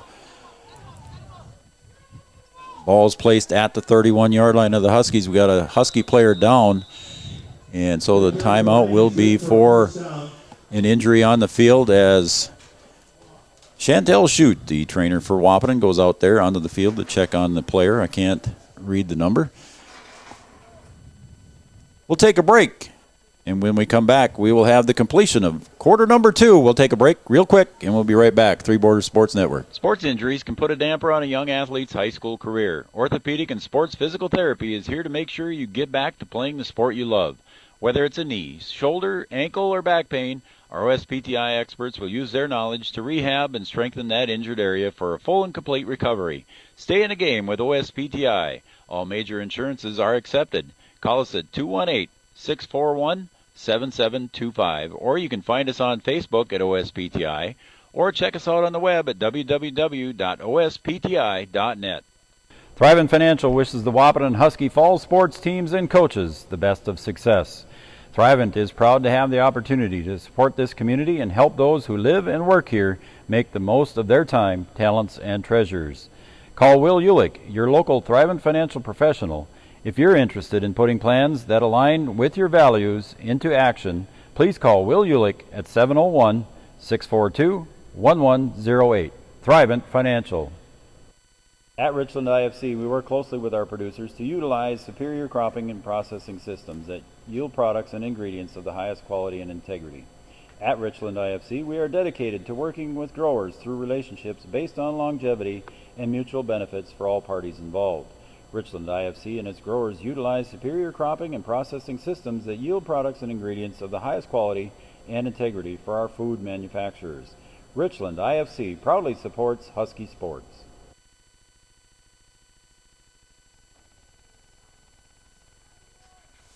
Welcome back to Three Borders Sports Network. Joe Schreiner here, along with Brian Watson, the injured player Landon Scharfenkamp coming off the field here, being helped by Chantel Shute and Jordan Miller. 6 seconds remain in the half.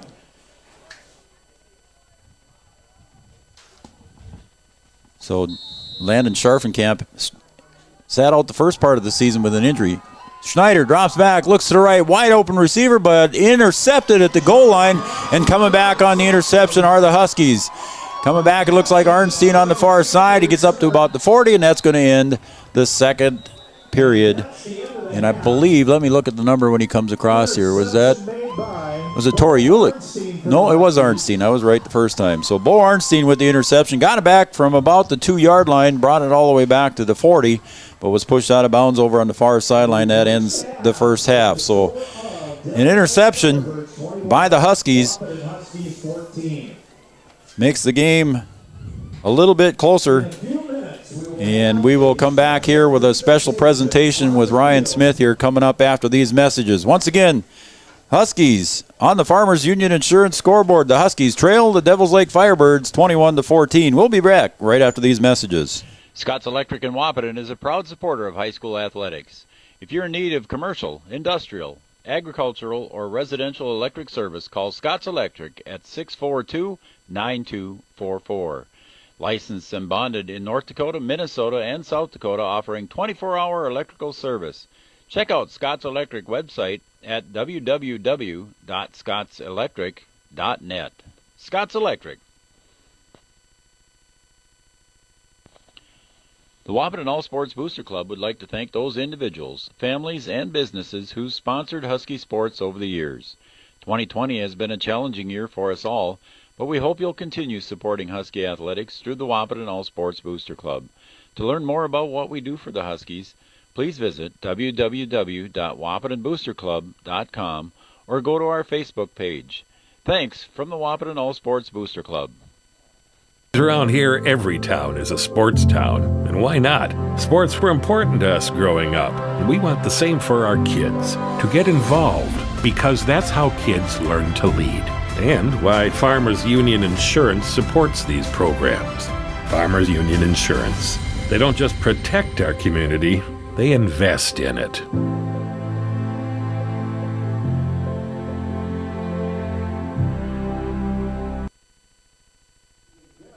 All right, we're back here at Frank Burton Field, and we're going to join the PA announcer, Noel Eckroth, for a special presentation right here in the Richland IFC halftime show. Richland IFC working with local farmers to provide soybeans and colored corn to the food market. Richland IFC.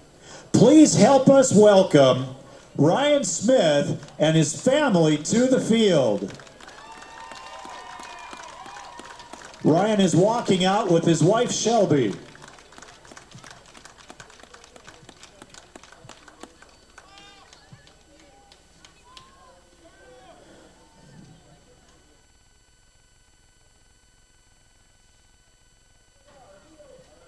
Tonight we have two presentations to make.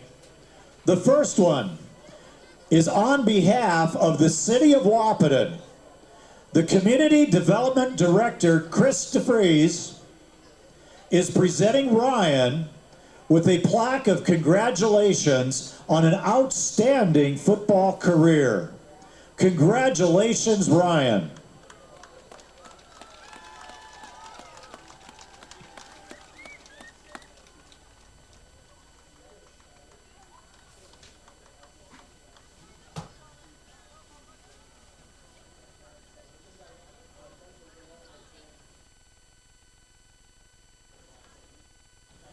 Our second presentation tonight is the retirement of Ryan's jersey, number 22.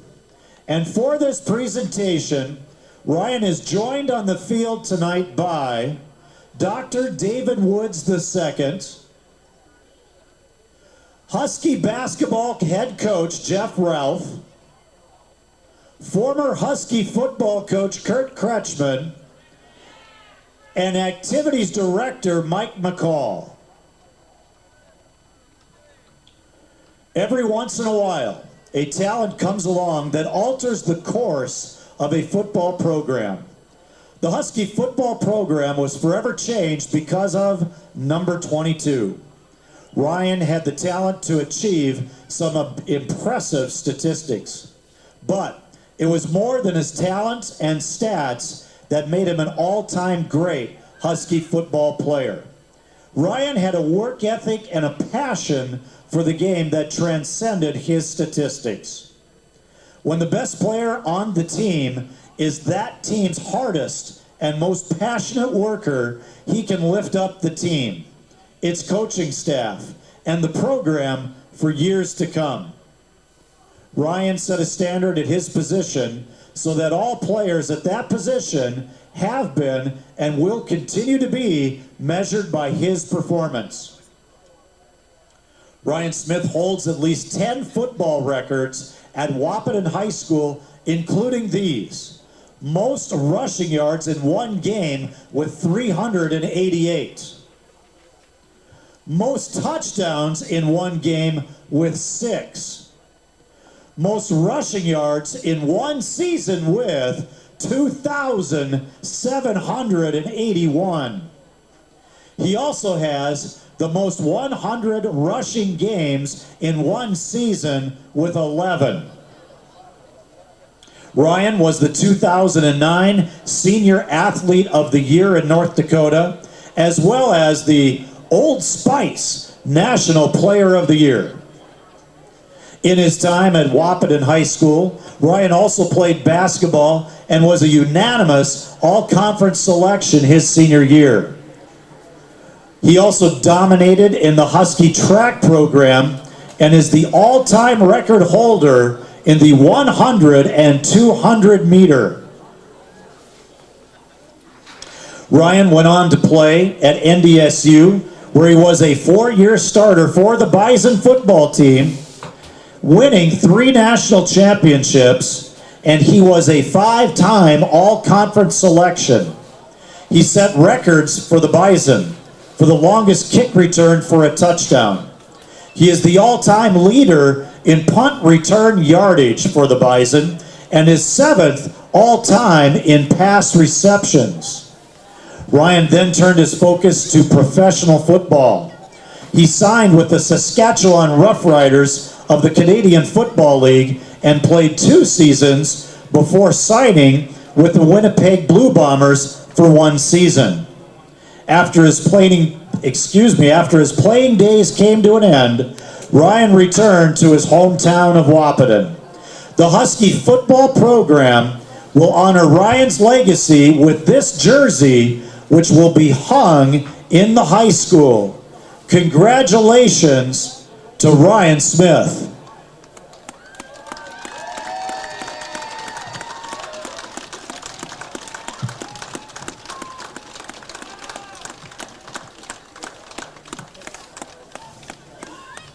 At this time, I will read a message shared with us from Ryan Smith. I would just like to say thank you to my wife, my family, Coach Gilby, for putting this event on, and all the coaches that have influenced me throughout my career. And to the Wahpeton community, thank you for all you have done to support me through my career. I am proud to be from this community and have my roots planted here. Once again, thank you, Wahpeton. And from all of us, thank you, Ryan Smith. Congratulations to number 22, Ryan Touchdown Smith.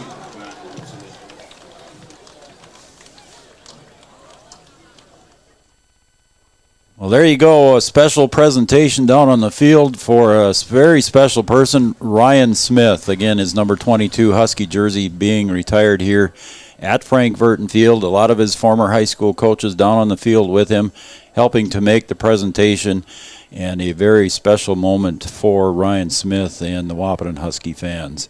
That jersey and that plaque will be hung in Wahpeton High School for all students to see, and all parents and players and fans that attend any Husky events for them to take a look at it. I saw it earlier, and there's really some cool pictures on there of when he played in the CFL at NDSU, and of course some pictures while he was a Husky here and played right here on this field. So it was fun to see that tonight, Brian. Yeah, just a great career, both at the high school level, college level, and then at the pro level. It's rare that you get an athlete like that from a small community like this to be able to have that type of career at all levels. So just a great guy, a great athlete, done well representing the community of Wahpeton, and you just like to see kids be successful, yep. And he's certainly one that's had a great career. And you had one of your own, as in Tylee Irwin, and we're still watching her college career move on too. It's just something special when you get a chance to coach, those once in a lifetime athletes. That as a coach, I'm never going to see another Tylee Irwin. Football program might never see another Ryan Smith. It's just something special when you have that kid in your program. You always think that they can go and find some success, but for them to actually get out there and do it, that's something different. All right, we'll take a break. Again, congratulations to Ryan Smith once again from Brian and I and Three Borders Sports Network, and I'm sure the rest of the fans will too. But guess what? He's going to come up here in a few minutes and visit with us and spend some of the second half with us, so we're looking forward to that. All right, we'll take a break. When we come back, we'll recap half number 1 right here on Three Borders Sports Network on the Farmers Union Insurance Scoreboard. The Devils Lake Firebirds 21, the Wahpeton Huskies 14. We'll be back after these messages. IFC, we work closely with our producers to utilize superior cropping and processing systems that yield products and ingredients of the highest quality and integrity. At Richland IFC, we are dedicated to working with growers through relationships based on longevity and mutual benefits for all parties involved. Richland IFC and its growers utilize superior cropping and processing systems that yield products and ingredients of the highest quality and integrity for our food manufacturers. Richland IFC proudly supports Husky sports. All right, welcome back to the Richland IFC halftime show. Richland IFC stands for Innovative Food Crops, working with local farmers to provide soybeans and colored corn to the food market. Richland IFC, our halftime show sponsor. All right, Brian, just really quick here. Again, halftime 21-14 in favor of the Firebirds, but the Huskies moving the ball positively and doing some things right, so hopefully they can start the second half out with that. And I just see down here Landon Scharfenkamp coming with a big bag of ice on his leg, and he's got a limp, and I don't think he's coming back. No, it looks like it's a knee injury for him. I know he's had a tough go here the last couple of games where he's been a little dinged up, but I think he looks like he's going to be done for the rest of the night here. All right, so we had Perry Miller. Thanks, guys. You sound good. Watching on YouTube at home. Thanks, Perry Miller, for the shout out here. We also got a great job on the call as always tonight, gentlemen. Thanks for 3BSN. You guys do well. Joel and Roseanne Lisney. So thanks to the Lisney family. Guess what? The Manox, they got their garage party going again. Over at the Geffreys, Mike, Brian, and Eric, they're watching over in the garage. Thanks, guys. We appreciate that as well. And we also got a shout-out from Chris and Christy Marr. They're watching. Great job, guys. Thanks for watching at home. And also from Gilby's parents. They're listening out and watching us in Montana. There we go. So we're going countrywide here, bud. Well, we are three borders. Yeah, there we are. So coach's parents are watching out in Montana, and I've got another one here from Zumbrota, Minnesota, southern Minnesota. Go Caden Campus. Matt, Missy, and Colby Beaver are watching and cheering very loudly for you, buddy. So congratulations to Caden's buddy. And Jalen Romerheim also listening, so thanks, Jalen, for tuning in to Three Borders Sports Network. Excellent. We love it. And a lot of my family members listening at home and watching too at home. So another thing I want to say, if you want to send a text message and congratulate Ryan, send it up here, and I'll tell him when we get up here. You can send it to 701-640-2619. 701-640-2619. Again, you can send me a message and I'll congratulate Ryan for you. All right, Brian, let's take a look here at the halftime stats, if I can get back to that picture here real quick. Devils Lake on defensively, nobody really had more than 2 tackles for them. Hofstede with 2, Scar with 2, Volk with 2, and a lot of guys with 1. On the Wahpeton defensive side, 3 tackles for Samuels, 5 for Munzero, for Dez, 5 for Kappas, 2 for Arnstein, 2 for Owens, and 2 for Jacob DeVries. 4 for Scharfenkamp, 3 for Jerdvig, and 3 for Worrell. So again, Scharfenkamp coming out with a knee injury here, so that's not going to bode well for the Huskies. On the offensive side, Caden Kappas has 1 pass and a completion of 11 yards, and Schaefer has 16 pass completions out of 26 attempts for 218 yards already in the first half, averaging 14 yards a throw, Brian. Yeah, Schaefer, we know he can put it in the air. The thing that's hurt the Huskies is really penalties. Both on the offensive side and the defensive side. It extended possession for Devils Lake, and it's really kind of pushed them back at times to prevent them from scoring. So if they can clean it up here in the second half, I think that the Huskies can get back in this game. We know it's going to be a close game. We know that. But if they can clean it up a little bit, and what do we have, like, I don't know, 6-7 possessions there with penalties in a row? I don't see it on the stat sheet here, Brian, but rushing, the Huskies 0 yards rushing in the first half. They had a couple carries, but some minus net yards resulted in 0 total yards. Samuels 1 reception for 18 yards. Dez had 10 receptions for 126 yards in the first half. Kappas with 4 for 72. Link with 2 for 13. Rushing for Devils Lake, Schneider had 1 attempt for 2 yards, Lang 10 for 40, and Colton Schneider had 9 rushes for 117 yards with his long of 45. So that's going to be your first half stats. Again, thanks for joining us here on the Richland IFC halftime show. And here we go with quarter number 3. And Tori Ulick takes it at the 18. He breaks across the 30, 35, weaving his way up across. Go Huskies, and hopefully he can get this. Hopefully get this W here. Go down there and bring us the win. All right, Ryan. Thanks again for joining us. All right. Thanks, buddy. All right. That's going to be the end of the third quarter, so we're going to take a break. And we're not going to take a break. We'll keep it here? Okay, we're going to keep it here. Thanks again, guys.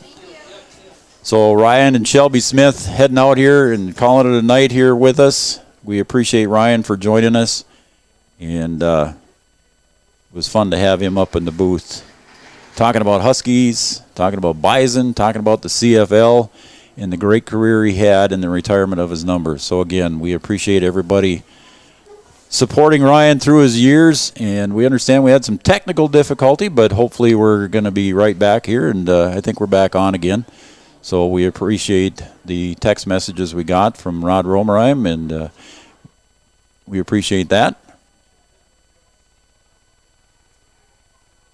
Keith and Cindy Borchert sent, I just was looking at text messages. Keith and Cindy Borchert said congrats to Ryan, and I missed it. I'm sorry, Keith and Cindy. I'll send him a text and let him know that. And some Devil Lake fans also.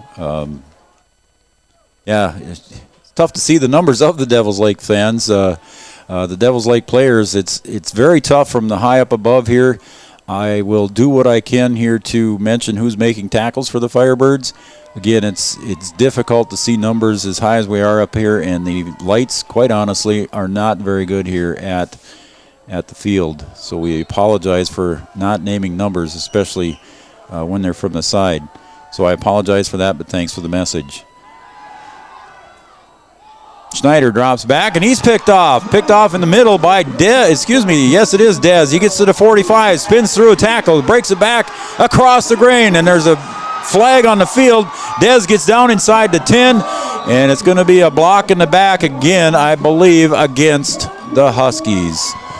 Well, you get to play that you want, but it's not going to – it'll stand, but you're going to get backed up a little bit. It looks like Dez might be able to slow getting up here. He was tackled from behind. He broke a lot of tackles, went back against the grain, was tackled from behind, and we'll see what happens as Chantel goes out there to visit and see what Dez is going to do. He's getting help up there from Samuels, I believe, and he is walking back. I don't see a noticeable gimp, but I think he's going to have to come off for a play. Again, Dez intercepted that pass there by Schneider. Yeah, block in the back there. Yeah, it was a block in the back. So I'm just taking a second here to check some of the messages that we got. And, yep, we are Heidi, we appreciate it. We're trying to get things back up. I think we're going now. Heiser, we appreciate it too. Joe Heiser, thank you very much. We're trying to get it going. I think we're going now. So hopefully everybody's back online with us. We don't mean to make excuses, but our main system went down on us here a couple days ago, and we're on our backup system here, so we're dependent on the feed here from the stadium, and sometimes the connections just don't work for us, so we apologize for any technical difficulties we may have experienced. So recapping here, we're in the just the beginning of the fourth quarter, 11:44 to go, and the interception by Dez to start the fourth quarter. Picked it off and ran it back, but then again the Huskies were whistled for a block in the back penalty. Schaefer drops back, pass across the middle, and it's picked up there by Kappas. And Kappas gets down inside the 25, down to the 20, down inside the 20 to the 18. So a pass completion there of about 32 yards, and that is complete to Caden Kappas. Hintz is on the tackle for Devils Lake.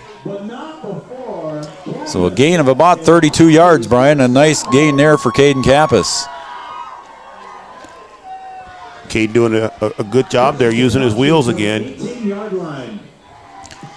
So the play clock is ticking. Somebody's tying their shoe in the Wahpeton huddle. And it looks like it was Caden Campus's shoelace. He's lining up in, no it isn't, that's Arnstein in the backfield. Arnstein in the backfield. Dez in motion to the right. Schaefer drops back, looks across the middle. It's wide open there, and pass caught by Samuels at about the 11-yard line. So that moves the ball forward again for second down and about 2. Ball will be placed at the 11-yard line. Again, we're in the Scott's Electric Red Zone. They have electricians to handle all your needs. Scott's Electric, our Red Zone sponsor. Thank you, Scott's Electric. So here come the Huskies again inside the Scott's Electric Red Zone. Schaefer in the backfield. He's in the pistol position. Takes the snap, drops back, floats it over to the right side. Pass intended and caught for Caden Campus. Another one of those reaching up over the defender's head, pulling it down for the touchdown. Caden Campus, 11-yard reception, Brian. Caden Campus doing his best Randy Moss impression again. And as he says, you got mossed. He went up and grabbed it and took it from him.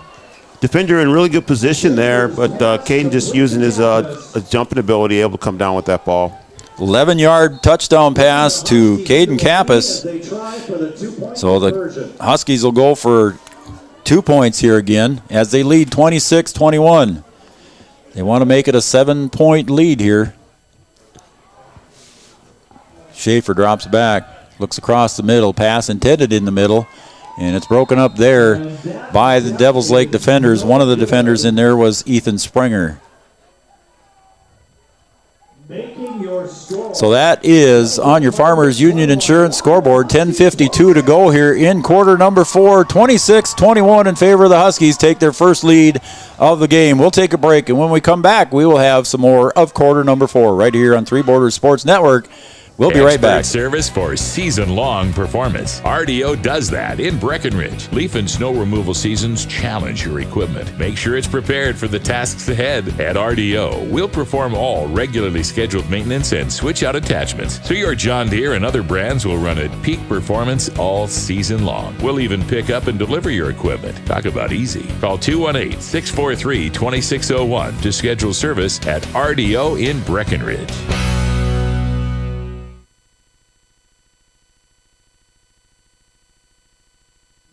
Deep to receive, number 3 for the Firebirds. Yeah, we're back here at Frank Verton Field. 10:52 to go here in quarter number 4. Huskies kicking off. Kappas kicks it deep. And a nice running catch there made by Hofstad. He's going to bring it back upfield, and he gets to about the 38-yard line where he's tackled there by the Huskies. At about the 38, 39-yard line. Getting up on the tackle was Trayton Link. So it's going to be 1st and 10 for the Firebirds at the 38-yard line. Again, we apologize for the technical difficulties. We are back now. We think we might have the Ryan Smith stuff that we have, so we will try to put that back on for everybody online. We apologize for that. Firebirds 1st and 10 from their own 38. Handoff to Colton Schneider, bangs away, and he's met there by a couple of Husky defenders, and he gets maybe to the 41. Forward progress will be marked at the 41. So I see Hunter Owens, Bo Arnstein, Samuels in on the tackle for the Huskies. So Colton Schneider had that big breakaway run of 45 yards in the first half, Brian, and the Huskies have met the task here trying to stop him from that point on. They've made a couple adjustments here to try and contain him a little bit, but we know what can happen. We saw that against Valley. We did a good job of containing for most of the game, and then at the end, Fair went for a big 50-yard gain. Colton Schneider carries it forward for a gain of about 3, and tackled on the other side made by Jurdevig. Going to bring up 3rd and a long 5 for the Devils Lake Firebirds. 9:40 and counting. Again, this one will have playoff implications for the winner. Both come in here at 1 and 2, and the top 4 move on in playoffs. Husky fans getting loud. And 6 seconds. We got a whistle. And what do we got? Timeout here by the Devils Lake Firebirds. Yeah, so the play clock was running down there, and they didn't want to take the penalty. So the Firebirds call a timeout. That's their second one of the half. We'll take a break, and when we come back, we will have more of quarter number 4 right here on Three Borders Sports Network on the Farmers Union Insurance scoreboard. The Huskies 26, the Firebirds 21. Back after this. Scott's Electric in Wahpeton is a proud supporter of high school athletics. If you're in need of commercial, industrial, agricultural, or residential electric service, call Scott's Electric at 642-9244. Licensed and bonded in North Dakota, Minnesota, and South Dakota, offering 24-hour electrical service. Check out Scott's Electric website at www.scottselectric.net. Scott's Electric.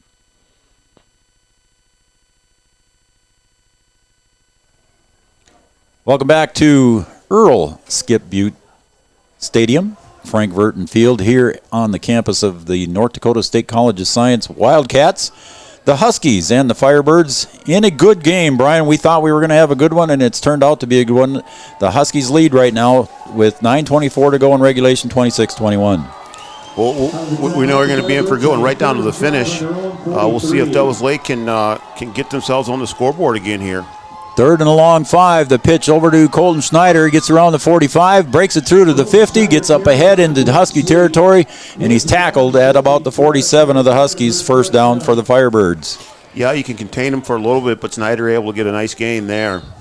Got good speed around the corner, that young man. I think he's a sophomore as well. Colton is a sophomore. Just hits the hole hard. I mean, there's no hesitant there. He just goes right for it.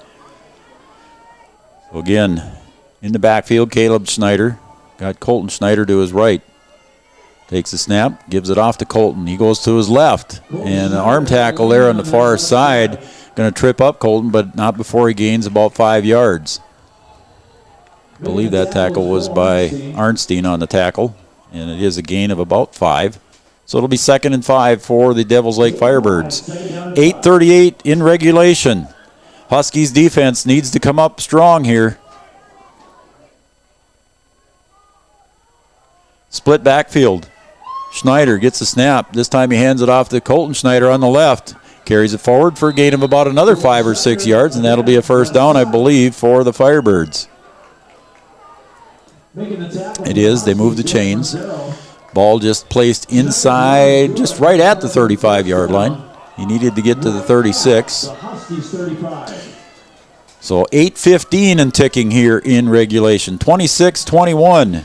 Ball at the 35-yard line. Joe, it looks like we're heading that way right now. Handoff in the backfield to Lang. And he drags a tackler with him. It looks like that was Scharfenkamp. But he gets forward for a gain of about 3 or 4. Let's see where they mark it. Almost a gain of 5. So Lang carries for 5, and we're inside 8 minutes to play. Yeah, last time you and I did a Devils Lake game, we had the 6 overtime game. Yeah, we were here until who knows what time it was. In this same booth here, too, weren't we? Yep. 7:30 to go in regulation. Caleb Schneider takes a snap, hands it off to Colton. Gets around the left side, and he gets it forward almost to a first down. We'll see where they mark it at the 25. It's going to be close to a first down, and we'll see what they say. Ball's placed right at the 25, and that's about where the marker is. They're saying it's first down. Yeah, they're going to move them.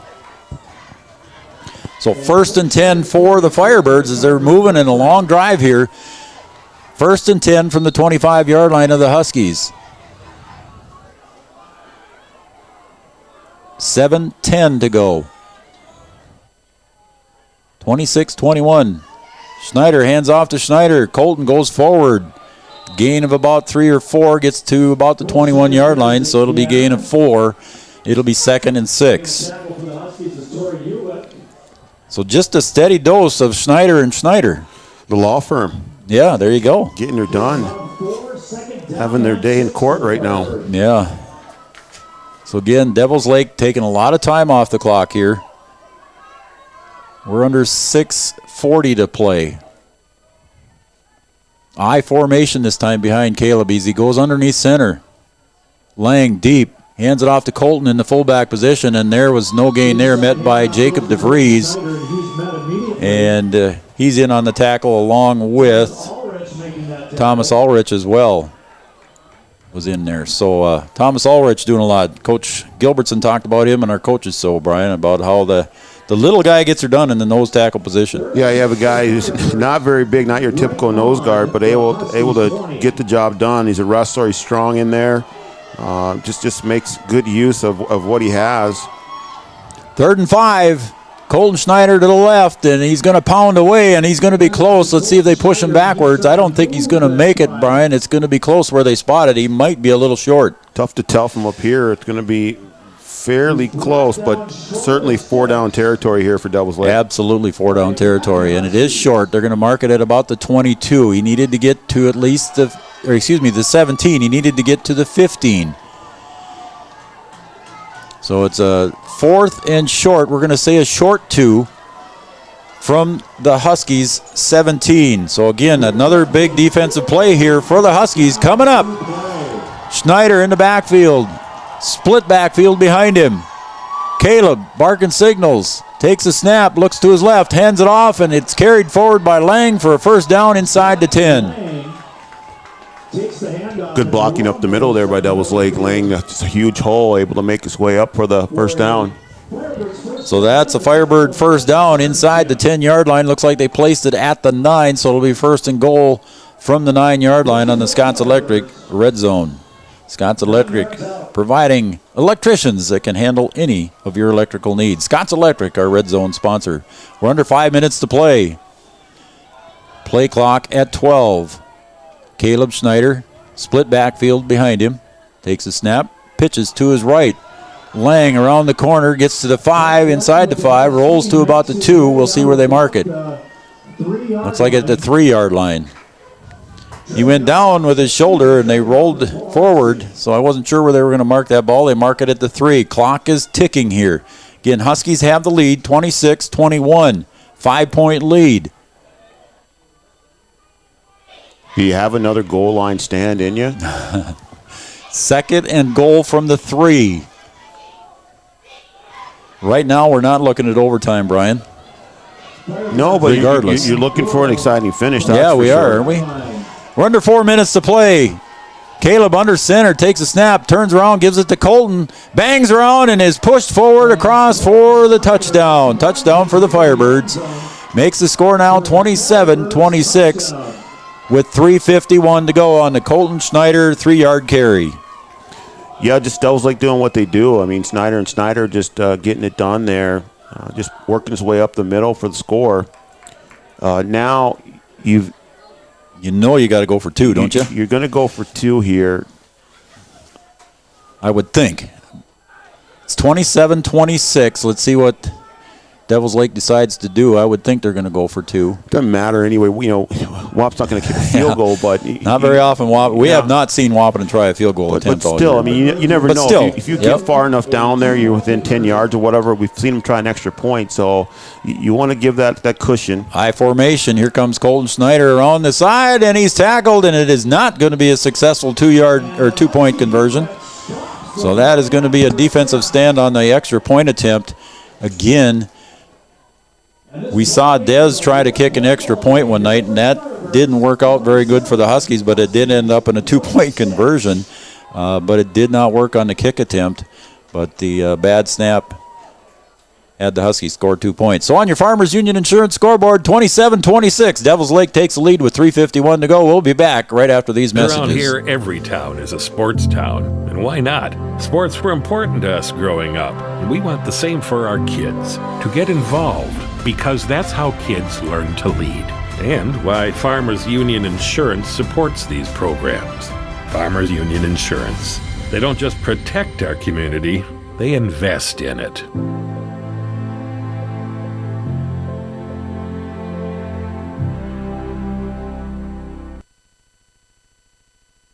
All right, we're back here at Frank Burton Field. We got a good one here, 1-point game. Devils Lake leads by 1, 27-26. Huskies back in receiving formation. Heiser to kick it off. And he kicks it deep. Dez picks it up at the 25. Gets to the 35. He's met there, but he breaks a tackle. He's going to go around the right side. He's got the speed. Gets to the 50, the 45, and he's got 2 defenders to beat. Still breaks another tackle, and he gets it forward to just inside the 40-yard line. So a great return by Dez inside the 40 on the Devil's Lake side of the 50. So a good return for Dez there, breaking a couple tackles, Brian. You know he can be dangerous if he works his way a little bit farther to the sideline. He might break that thing.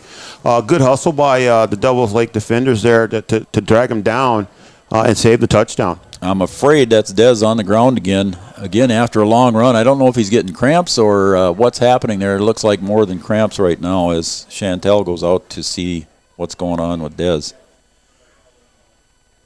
Again, the young man, the senior, makes a nice kick return, breaks a couple tackles at midfield, and gets it ahead for another 12 yards. And he's getting up with the help of Chantel Shute, the trainer for Wahpeton. He's got a little bit of a gimp on his right leg this time. So we'll see what happens here if Dez can make it back in. You know the senior running with authority tonight and a little bit of extra gimp in his, or a little bit of extra pop in his step. Now comes back with a gimp in his right leg. You know, he's been productive on the ground, but the thing that's been kind of surprising, he's done well through the air. He's got a lot of receiving yards because Devil's Lake has taken Kappas away. So I believe that's Coach Hunter McCall goes out to assist Chantel in bringing him back to the sideline. So an offensive weapon for Schaefer tonight. I think he's got well over 10 catches on the night. And that kick return there was a good kick return for Dez. And so one of your offensive weapons comes to the sideline. Certainly need him in crunch time, and it's crunch time right now. 3:35 to go. Here go the Huskies. Ball at the 37-yard line of the Devil's Lake Firebirds. Schaefer, 3 receivers to the left. He's going to roll to his left. He's got to run. He's got defenders chasing him, and a little pitch goes incomplete. And chasing on the defensive side was number 36, and I don't have a number 36 on my roster. I'm sorry about that, Devil's Lake fans. So number 36 is not on the roster. Schaefer doing a good job of just throwing that one away to not take would have been about a 6-yard loss there. Let's see what they're calling here. Did they throw a flag over here? Clock is stopped at 3:27 in regulation here. Again, it's a 1-point game. And they are going to throw. Nope, they aren't. Putting it down there. Yep. I thought he was going to mark something off there the way he walked over there and just kind of. I don't know if there's confusion about where the line of scrimmage was or what. The sticks never moved. Nope. So it's 2nd and 10 for the Huskies. Ball at the 37-yard line. Schaefer sends 3 to the left. Tight end formation with Samuels. Drops back. And he's getting chased again by number 36. Schaefer finds on the far sideline the receiver. I believe that's Arnstein over there. No, it is not. There's Samuels over on the far side. So completion to Samuels. And that gain gives the Huskies a first down as we approach 3 minutes to go here in quarter number 4. A 1-point game. I mean, that's what Schaefer does. He's just able to extend plays with his legs. And that time he's rolling to his right, so a little easier to throw there. Play before he's going to his left and he just wanted to get rid of it, but able to complete the pass and get the Huskies in the red zone here. So the Huskies are in the Scott's Electric red zone. Schaefer in the pistol. Takes the snap, drops back, looks to his left. Complete. Oh, is right in and out of the hands of Trayton Link, and pass broken up there by Springer. Ethan Springer breaks that one up. So we're under 3 minutes to play here in the fourth quarter. 27-26 on the Farmers Union Insurance scoreboard. Clint Gilbertson listening. Thanks, Clint and family. Tracy Davis, Gary, appreciate you guys listening. Maybe Grant's there too. Thanks, guys. Schaefer, standing in his own 21, drops back. Looks across the middle, pass intended, and it looks like it's caught for the completion. And that pass was completed to Trayton Link coming across the middle. So there's been a lot of patterns going across the middle with Trayton Link, Brian, and that one was completed that time. Yeah, we know the Huskies like that route, that little underneath, little slant. They throw a lot of those. and that's kind of their main weapon there, and able to get it at crunch time when you need it. So 4-down territory in the Scott's Electric red zone. The Huskies looking to score here and take the lead with 2.5 minutes to go. Schaefer takes a snap, drops back, looks to the corner of the end zone. Pass intended in the corner, just out of the reach. And that pass was intended for Torrey Ulick in the corner. That would have been a heck of a catch there. Nice throw by Schaefer, just a little bit long. Torrey doing a great job trying to lay out for that one, just not able to come down with it. So Torrey replacing Dez, but it looks like Dez now came back onto the field for this 4th down play, Brian. Here it is. Huskies with all 3 timeouts yet, but 2:11 left on the board. Huskies, 4th and 5. Big play here for the Huskies as they come to the line of scrimmage. Dez, Samuels, Link on the left, Kappas alone on the right. Snap, drops back, looks, pass intended just out of the reach of Dez.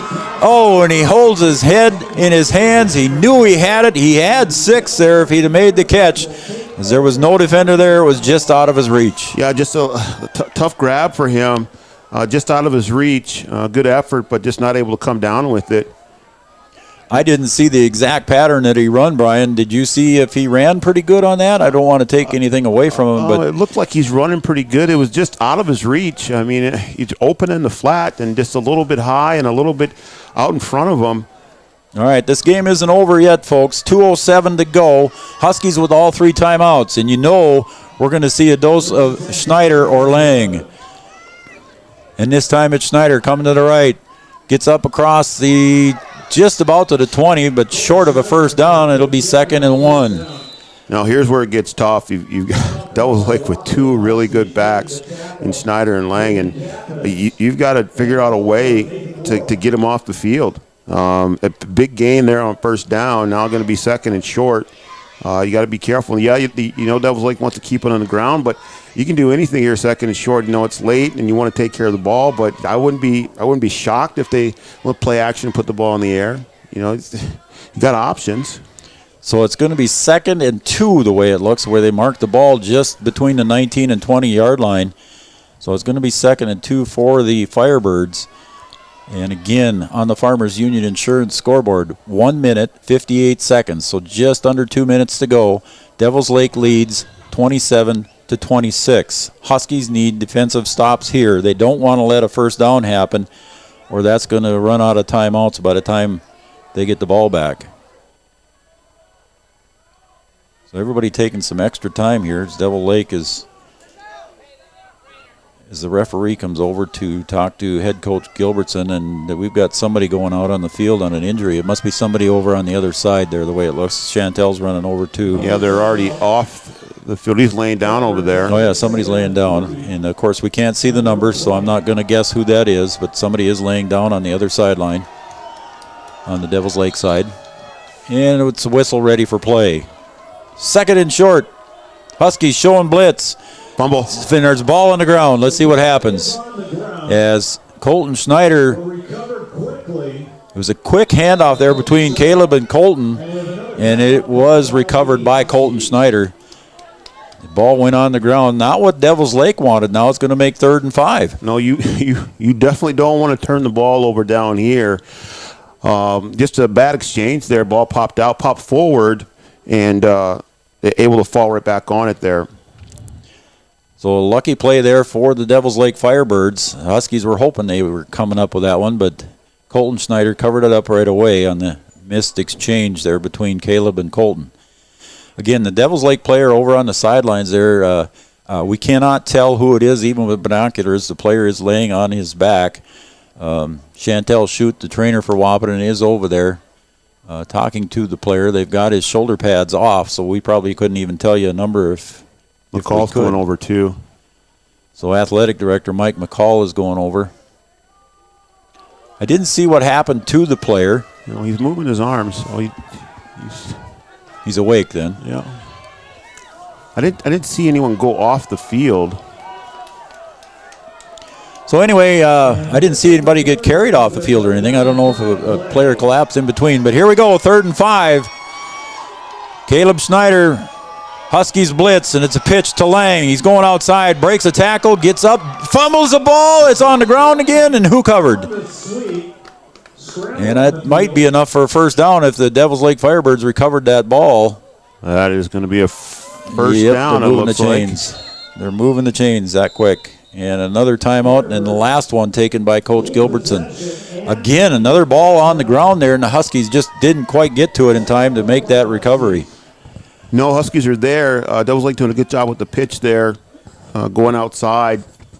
Huskies not able to cover the edge, and they pick up the first down. So he just got the first down.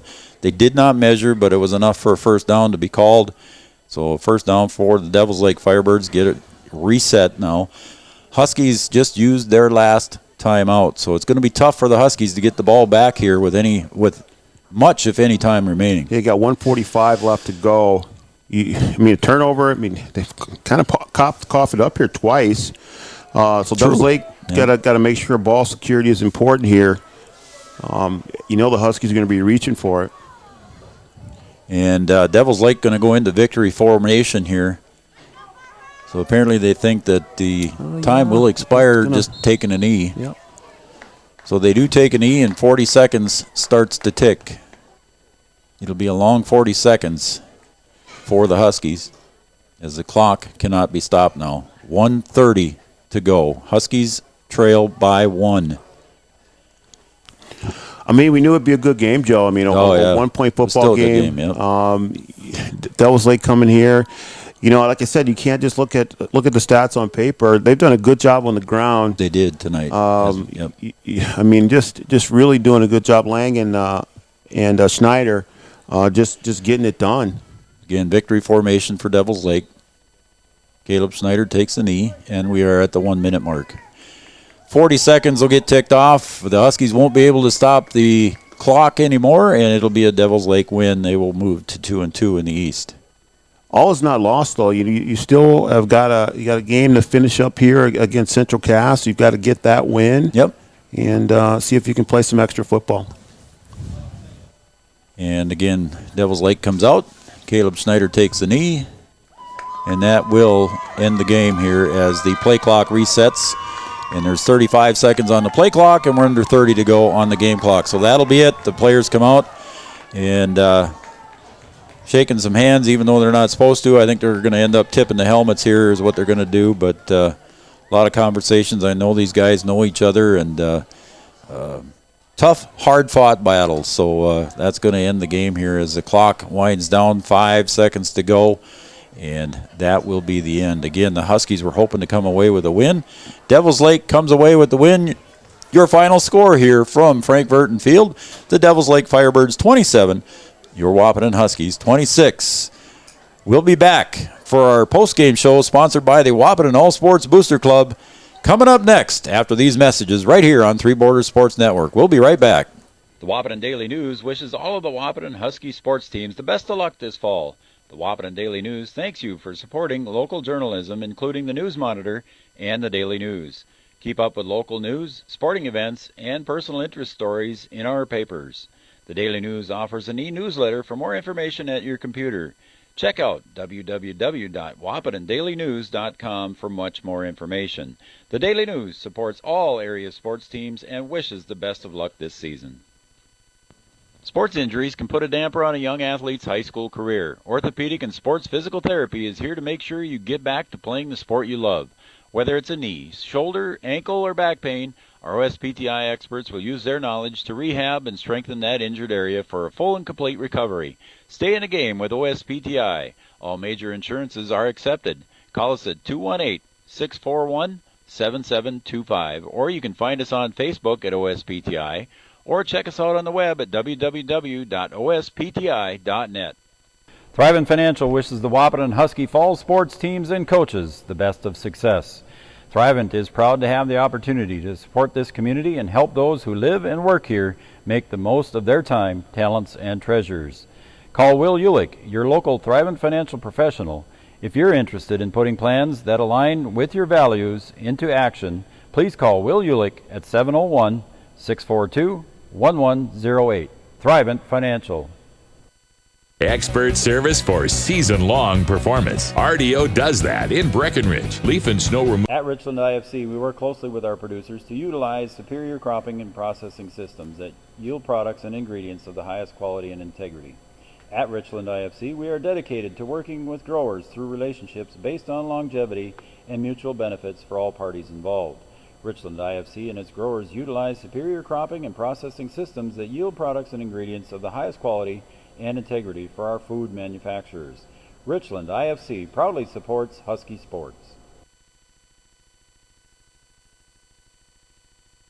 Expert service for season-long performance. RDO does that in Breckenridge. Leaf and snow removal seasons challenge your equipment. Make sure it's prepared for the tasks ahead. At RDO, we'll perform all regularly scheduled maintenance and switch out attachments, so your John Deere and other brands will run at peak performance all season long. We'll even pick up and deliver your equipment. Talk about easy. Call 218-643-2601 to schedule service at RDO in Breckenridge.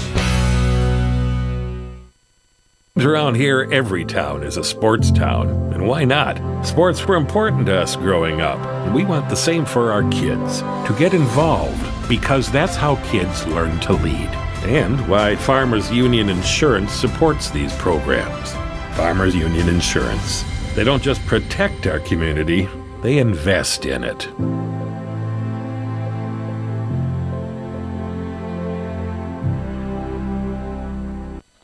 Scott's Electric in Wahpeton is a proud supporter of high school athletics. If you're in need of commercial, industrial, agricultural, or residential electric service, call Scott's Electric at 642-9244. Licensed and bonded in North Dakota, Minnesota, and South Dakota, offering 24-hour electrical service. Check out Scott's Electric website at www.scottselectric.net. Scott's Electric. The Wahpeton All Sports Booster Club would like to thank those individuals, families, and businesses who sponsored Husky sports over the years. 2020 has been a challenging year for us all, but we hope you'll continue supporting Husky athletics through the Wahpeton All Sports Booster Club. To learn more about what we do for the Huskies, please visit www.wahpetonboosterclub.com or go to our Facebook page. Thanks from the Wahpeton All Sports Booster Club.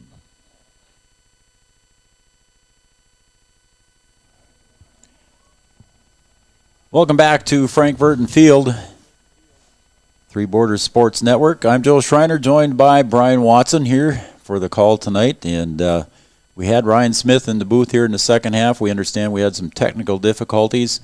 But don't lose all hope, everybody. We're going to try, no promises, but we're going to try to get that back and get it on our website for you so everybody can watch that. So we will have that if we can. We will do that. And we apologize for the technical difficulties, and thanks everybody for the text messages. And we will do our best to get Ryan back on the screen for us here. So, all right, the Huskies fall tonight, Brian, 27-26. We knew it was going to be a barn burner, and that's the way it ended up with a one-point game. Yeah, we knew it was going to be a tight game. Both teams kind of evenly matched, right around the same in the standings too as well. And just history shows, that they've played some close ball games. Devils Lake came in here with the same mission that the Huskies had. They needed to get a win. Again, playing against someone who's right around you in the standing, someone who you feel like you can compete with, and they put everything together that they needed to. They got a couple takeaways. They were able to run the ball extremely well. Schneider and Lang just tough to handle, and they put together a good football game and got themselves a win and moved themselves up. The thing that the Huskies wanted to do, they wanted to move yourself up and kind of stay out of that bottom playoff position. But now maybe you go and you play a game that you think you can compete and win at. So that was the score of the game, 27-26. Again, a tough loss for the Huskies, a great win for the Devils Lake Firebirds. Let's take a look here at the stats here real quick, Brian. Schneider ended up 2 out of 11 for 51 yards. The average is 26, obviously. He had a long pass of 35 yards, and he had 1 touchdown. Rushing, Schneider, 3 carries, no yards. Lang, 16 carries, 71 yards for a 4.4 average. And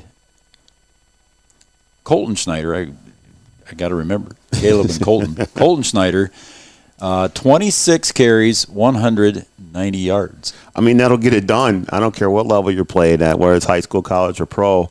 You're going to put up almost 2 bills. That's a good night's work, and they needed it. You know, if you look at the stats before the game, you'd say, well, there's no way they're going to be able to pull that off. But that stuff doesn't matter. Right. You know, you get out there and you play the game, and the kid comes out ready to perform and puts up a big number. So hats off to Devils Lake and what they did tonight. And like we said in the pregame show, you know, Devils Lake came in scoring, I think, 24 points or 26 points on the season, and here they scored 27. So, again, stats, you can throw them out the window sometimes.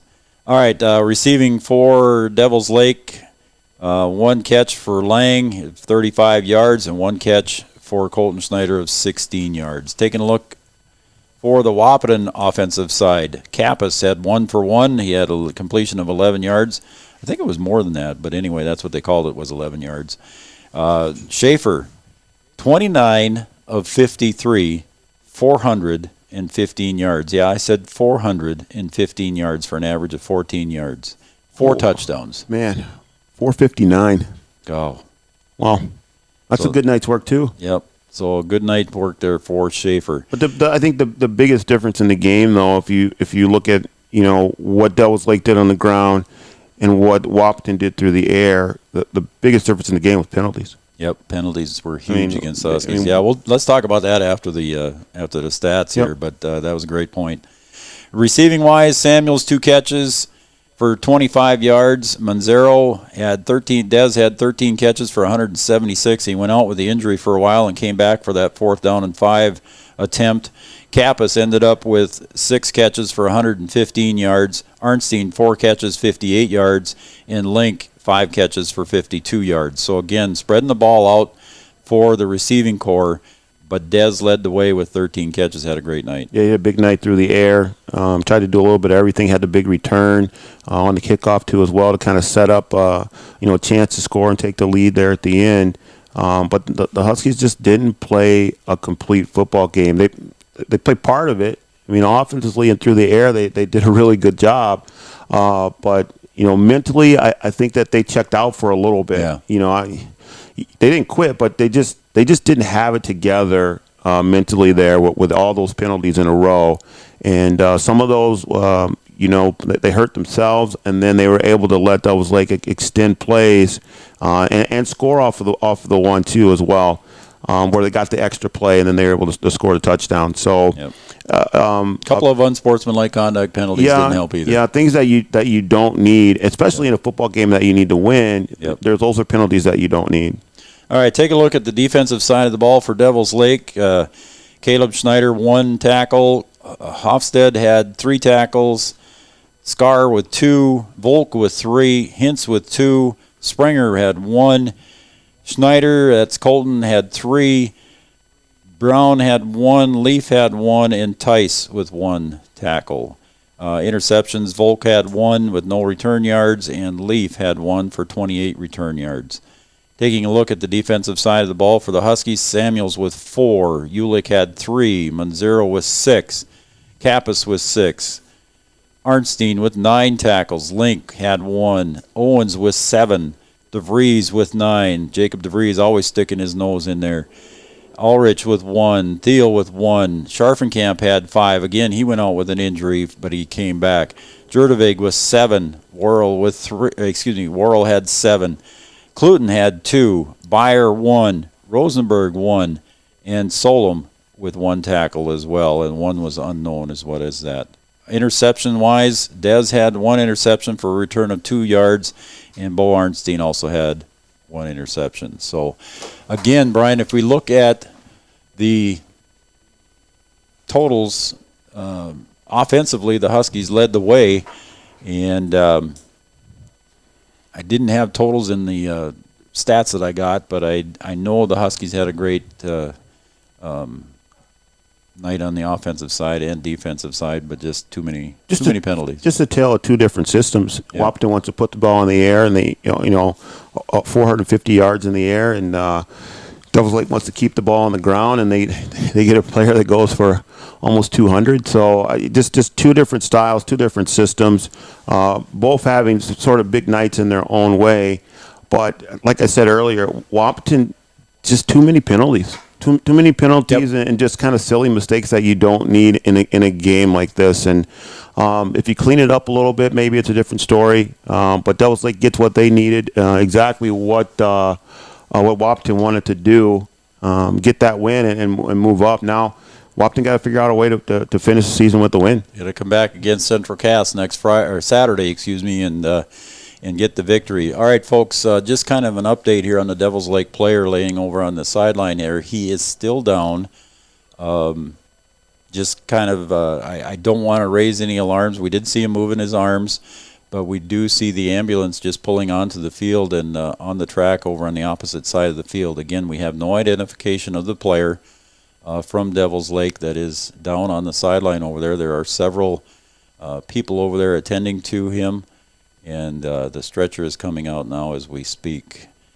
So, again, a tough night here for the Huskies and a tough injury over there on the sideline there. Again, we didn't see anybody come off there, Brian, but all of a sudden they called a timeout and called the Wahpeton trainer Chantel Shute over there to the sideline, and she's been over there ever since. Yeah, I didn't see a player go down. I didn't see anybody, kind of being helped off the field or anything like that. It was just kind of in the midst of play there at the end. Where they kind of summoned the trainer over from our sideline to come over and assist. And then you saw the activities director, Mike McCall, headed over there. And I think the principal, Ned Cluden, was also headed over there, too, as well. So something... we don't want to say want to say what the injury is. No, we're not speculating on that. But the player was moving his arms, so we know he's conscious and able to talk to the medical staff there.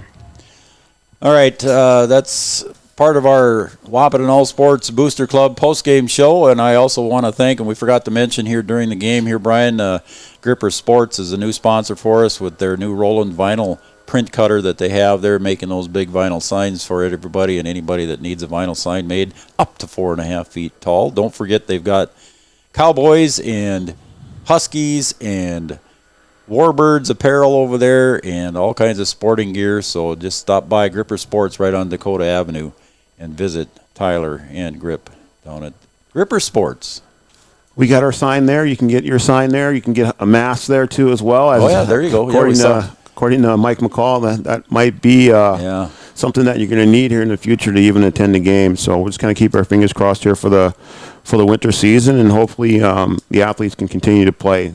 So far, so good. But we're going to have to make adjustments as we go along here. Again, as Coach Brian Watson said, Coach McCall was up here in between first and second quarters and made the announcements of what was going to happen with the COVID regulations going yellow here in Richland County. He's going to limit the attendance at the volleyball game on Wednesday night and then also Saturday here against Central Cass. I think they're allowing a few visitors to attend on Saturday's game. So we'll be here Saturday for the game. Saturday afternoon for the football game, and then 2 p.m. kick. 2 p.m. kickoff, and then we're also going to do the volleyball game on Wednesday, which is not on our schedule right now. No. But we were just informed that we need to broadcast that game. A little bit of a change because of the changes that are made and the limitations that are going to be allowed as far as fans go. So we will have that game on Wednesday night against Grand Forks Central. The Lady Huskies volleyball team will take on the Grand Forks Central Knights. The Knights from Grand Forks Central. So that's going to wrap it up from here. Just a quick update again. They're putting the player on the stretcher over there on the far side. A lot of people over there standing and observing and helping, and we're sure he's in good care right now with Chantel Shute and the Breckenridge Wahpeton ambulance squad over there as well. So there doesn't look to be a sense of urgency, so I don't want to speculate, but again, not a sense of urgency over there. They think they're just taking precaution and just being safe. Yeah, it looks like they have everything under control, everything stabilized. They're just going to try and get him on the stretcher there and get him in the ambulance and then get him to where he needs to go to get taken care of. All right, buddy. Good game here tonight. Again, your final score from Frank Burton Field, the Devils Lake Firebirds 27 your Wahpeton Huskies 26. We'll be back here for more football on Saturday at 2 p.m. kickoff. We'll be on the air about 1:45 right here on 3BSN. Also, we will have the Wednesday volleyball game here from Husky Gymnasium as they take on the Grand Forks Central Knights. So join us there for that too as well, right here on our YouTube channel. And we'd appreciate if people subscribe to our YouTube channel, Brian. Yeah, just go ahead and hit the like any video that you watch out there and hit the subscribe button. You'll be informed when live events happen. You don't need to set your calendar or anything. You'll get a notification when we start streaming. So just click the subscribe button, and that'll get you in line for anything that we broadcast. All right, very good. All right, that's going to wrap it up. Brian, you got anything else? No, it's been a good night of football, good exciting game. Congratulations to the Devils Lake Firebirds coming on the road, making that long trip down here. I know what that trip's like. Making the long trip down here and getting a victory is going to be a good bus ride home for them. And the Huskies have a little bit of work to do. Just got to clean it up a little bit. Did some good things tonight, some good things through the air. Put 450 number up, but got to come back and regroup and get things done on Saturday against Central Cass. All right, there you go. There you have it. The summary by the coach. We appreciate everybody listening and watching from your garages, everybody watching from your homes, everybody watching on your pads. We appreciate it. For Brian Watson, I'm Joe Schreiner. The Huskies fall 27-26 in a great game here at Frank Burton Field. We'll see you Wednesday night from Husky Gymnasium. I'm Joe Schreiner. Good night, everybody.